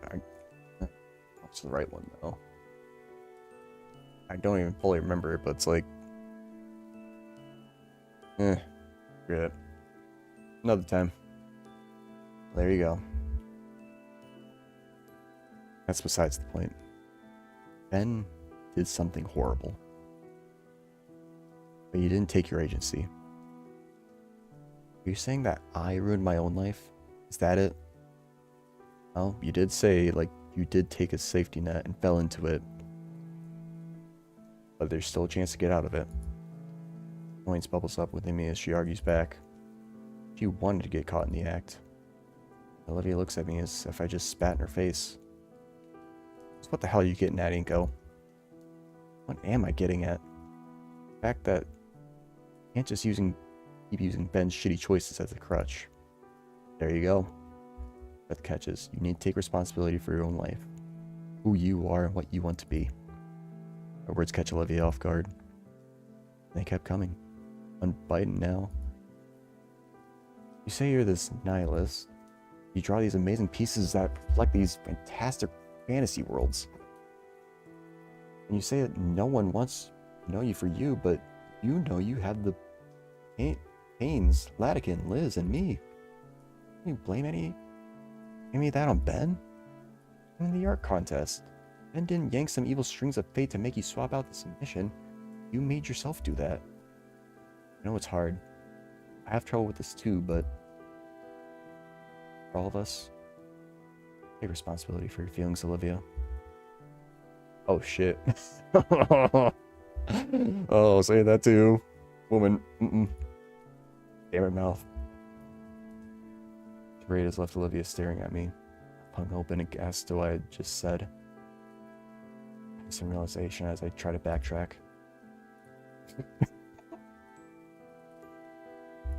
Sorry, that was fuck you.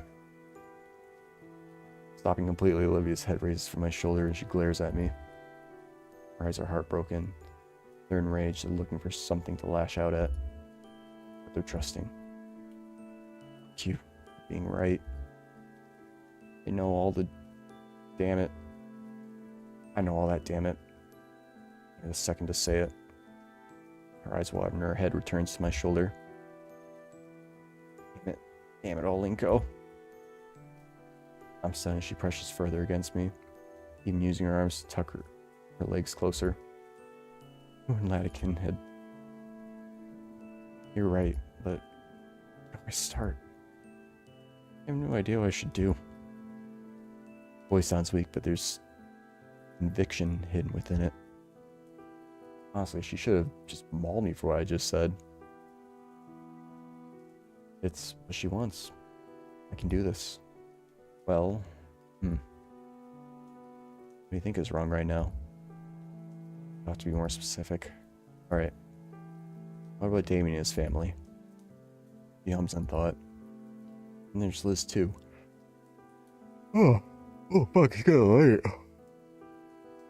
Fuck, I said I only wanted to stream another hour, but god damn this last 30 minutes. And there's Liz too. Well, would probably like to hear your thoughts. Yeah. Say though, whatever you're feeling. I'll just be more open in general would be something. Feel her frowning, but also nod against my shoulder. Fine. What's still Attican? He scoffs. Probably already knows. One thing I do remember about this game, like, I say like you need to make them make their own choices as well just to get the best ending possible. But like, in ending 3 of this new game, like Fang kind of reverts back to Lucy. Well, she reverts back to Lucy, which was her real name.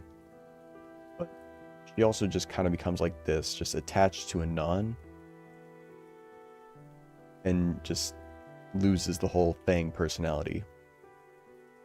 Granted, it's still a good ending because they do get married in the end. But, like, it's not her being truly her. Like, even though she was kind of thrown into, like, non-binary stuff, kind of accepted it and it became who she was. And I just don't want to do the same to Olivia here. Because I'm trying to get the best ending possible. I want a happy ending. I want a blind playthrough, get the best ending out of this. Probably already knows. What are you thinking? Yeah, reads me like a book. I'd probably like to hear you say it. Yeah, you would. And me too. You got your turn. You've told me just now. I'd like to hear more about you. My friend. Alright. Starting now. I can feel her rumbling growl before she says, sorry, Inko. All the shit I've put you through since you got here. For being a really shitty friend. For you having to put up with me. I choose to be your friend, Olivia, so don't apologize for that. Olivia looks up at me through the corner of her eye. Ben can't take your agency, and you can't take mine. I'm choosing this. You're silly. Her words restrained, and not from a lack of water. The regret in her voice was raw, along with the honesty. Thanks. And I forgive you. Once again, silence. Home with my sunglasses, debating whether I should bother with them, given the rain. Might as well. Guess they are a prescription after all. I just lay back, listening to the patter of rain against our little tent. Her and I, food from the world that's done so much to crush her. And she's really leaning against me. Take my neck so I can turn and look at her. Looks so at peace right now.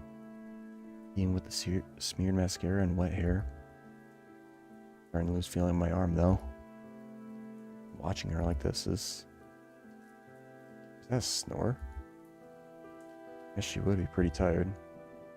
A long day for both of us. Even if it's only 4th period. Did I do alright? Turned out pretty okay, but I'm anxious. Best I can do is be there for her.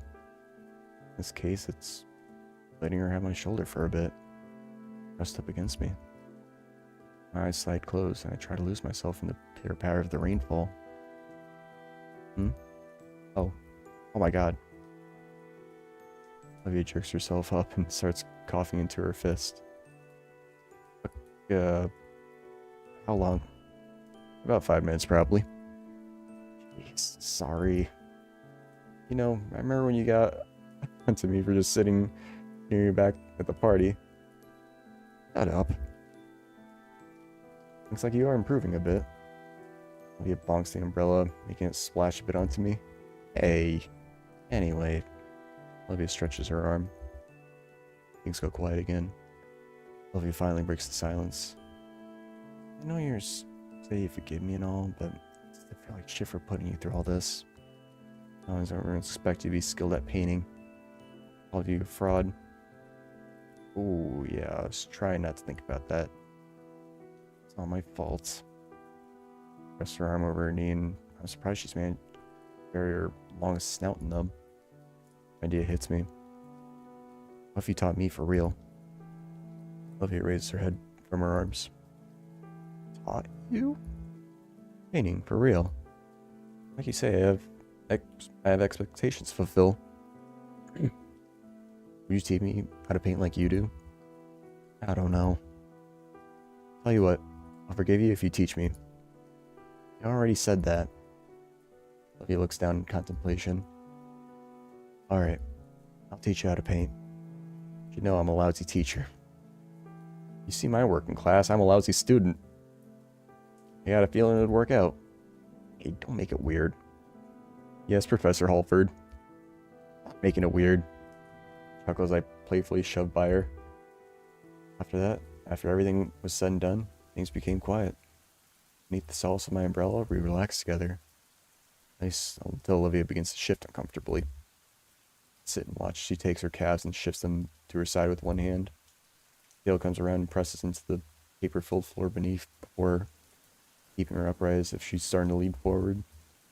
Finally, with the strength of her tail in one arm, Olivia lifts grips from the floor and swings her shins fully beneath her. She smiles as she kneels over me. She's going to sit there? Perhaps. I guess I was gawking stupidly. It was just fascinating seeing the girl maneuver herself in all these ways. Odd. Well-practiced ways. Kind of jealous, actually. I wish I had a tail to do some of that things she could. I pressed my hand down to the floor and pushed myself up. I don't know why. I thought to stand, but instead I shifted myself to a kneeling position, too. Face to face now. Yeah, we did it. We huggy the gator. For a split second, I feared the worst as Luffy drew me into a hug. I don't know what she would do. But this. I like this. How strong her arms are. They're wrapped around my chest. Feels exceptionally tender. My own arms have enveloped her, turning the embrace in a similar soft way. As her arms loosen, I draw back. I don't want to take my hands off her.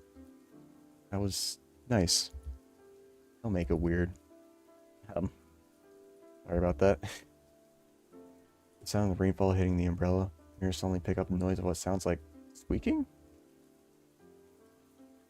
I look down and see there's something shuffling in Olivia's pocket.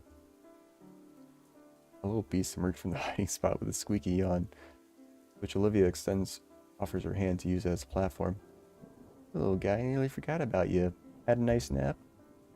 That's a rat. Oh, right, you two haven't met each other. Inko, this is Guts. Guts, meet Inko. Oh, hi, Guts. Awkwardly wave at the apprehensive-looking rodent. Oh. Olivia lifts Guts to her shoulder graciously, gracefully. Her hand is an elevator for him. You brought him to school? Yeah, I just really needed him today since, you know, all the crap that's happened. You got a few scritches under the chin. I bring them sometimes when things get rough. Nobody's noticed? You haven't. Touché. Latikin did. Once. Told me just not to let him run around the school, otherwise he would be considered a health hazard or something. The tardy bell rings out in the distance. Late for our next classes. Sure, Latikin will understand. Probably get back to class. Here, hold this. I'll give Olivia the umbrella so the rat can stay dry while I fetch the wheelchair. Yeah, Chiba unlock, I did the thing. Also, like, for having that rat there, like, I think rats are cool and all, but like today, well, technically yesterday, because June 21st is a day I'll remember, not because of like the furry joke, but last year I had to put my cat of 20 years down because he had like a really bad cancerous growth on his stomach. It developed super quickly and he just deteriorated so badly. And yesterday, kind of like when I first started the stream, was the anniversary of that 1 year occasion of putting him down. And just seeing someone so emotionally attached to like it's like that, it's just kind of, it's nice to see. Just glad they're still there for him. Even if my boy isn't with me, other people still have theirs to support them through their tough times. Alright, back to the game. By now it's settled down in some mud. Wheelchair has definitely seen better days. After dusting off dirt and pooling water as best I can, I make my way back. Thanks. She offers the umbrella back, but I make sure to hold it above her. I keep the wheelchair steady with one hand as Olivia climbs into the seat, using her tail to help herself up. We stand in the rain in silence for a moment, only sharing constant glances. So, what do we do about the contest now? Good question. I was there when I saw my name on the painting. I already went to tell someone. Like you said, no harm, no foul. By your own submission, I ruined it. Scratched the back of my head. I wouldn't have won anyways. It's just a picture. Uh-oh. Oh, it was pretty okay. Hearing those words from Olivia sent me to a strange flash of heat on my face. Not unpleasant, but again, those honest words from her really do cut through me for some reason. Thanks. A loud squeak across my eyes to Guts as he stands atop Olivia's shoulder. You too. A wry smile stretches across Olivia's face. I think that means Gus is saying it's actually so-so. Hey, cut him some slack, Guts. Inko didn't have any time to make anything for the contest. He's got some high standards. Yep. So I've gotten so good. The sheer absurdity of it. I don't know which of us broke first, but our laughter fills the air, only by us, and as all the rainfall cuts off all other noise. So, now what? I don't know. I don't want to go yet. Feel pretty worn out. Worn out. Smile across my face. A wicked idea comes to mind. Nope, too bad. What? I walk behind Olivia, grinning like a mad idiot. Inko, what are you doing? Inko. Red tries to follow me as I stand right behind her chair. I figure that pushing your chair around is really tiring, so how about I help you out? Okay, like, I actually see, like, stories online about, like, people in wheelchairs that have people just randomly come up to them and start pushing them around. They hate it so much. Granted, I would hate it too. But I think at this point, they're, like, good enough friends to actually do this. Olivia blushes and looks away. I'm just for today. Return to the campus was certainly awkward. Passersby shoot us looks. Not the most common scene to see a girl in a wheelchair just rolling on, soaking wet and tracking mud in. More likely though, is because that girl was taken to using my umbrella to hide herself from those looks. She was already extremely red in the face.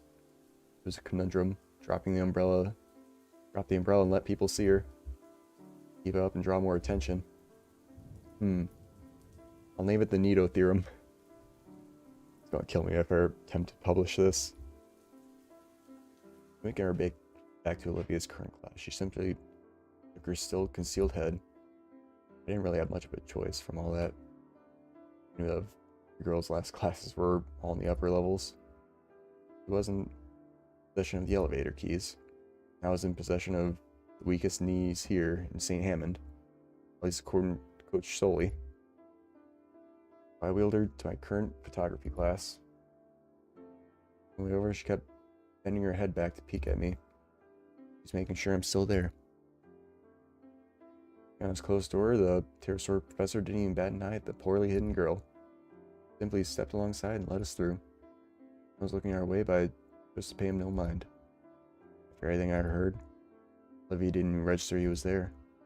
She simply rolled herself to the back classroom and through her door into what I would always guess was Latican's supply closet.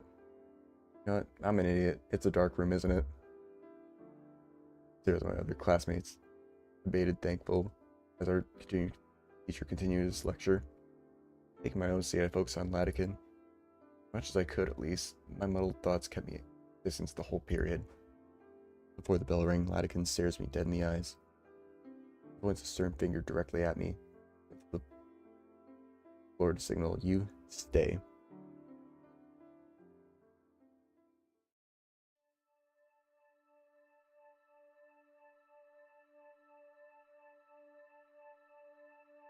Alright, I am going to leave off there tonight. It has been almost 4 hours streaming this game, and I do have to go back to the bathroom, and I have to drive my sister somewhere in the morning. So, that's going to be it for me today. I am going to save here.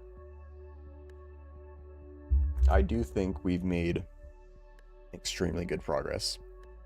We kind of messed up once, so whatever ending we get, we'll just kind of look back at the official score and just kind of determine, like, okay, what was the other ending we could have possibly got? Because, like, if it's anything like Snook Game, there's like 5 points for Olivia, 5 points for Inko.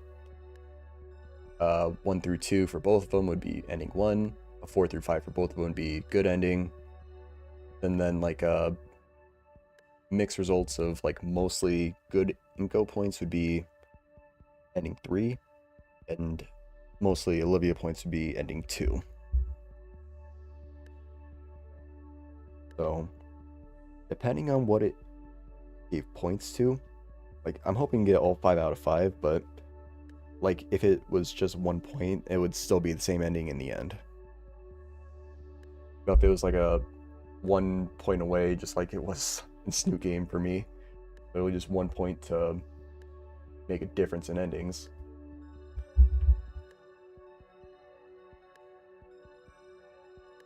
then that's just gonna be a theoretical in my head, like, what if I continued going forward with this choice, because I really didn't like how he was doing it.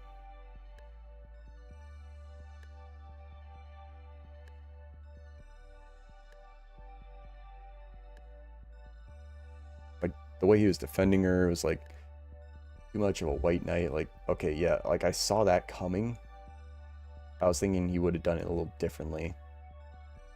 I can't get like a good read on it. Like, Inko and I are different. Like, Anon and I could definitely sync up with him for the most part and make good decisions with.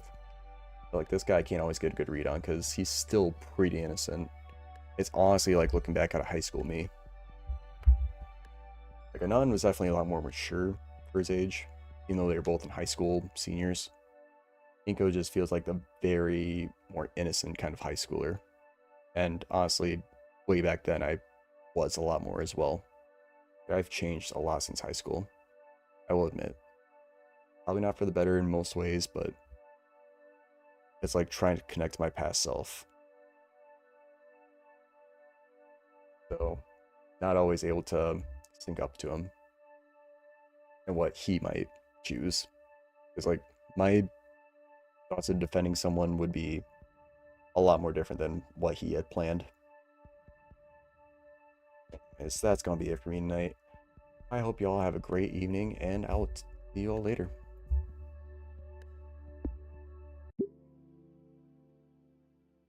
I'm glad we huggied the gator, and I will see you all Monday.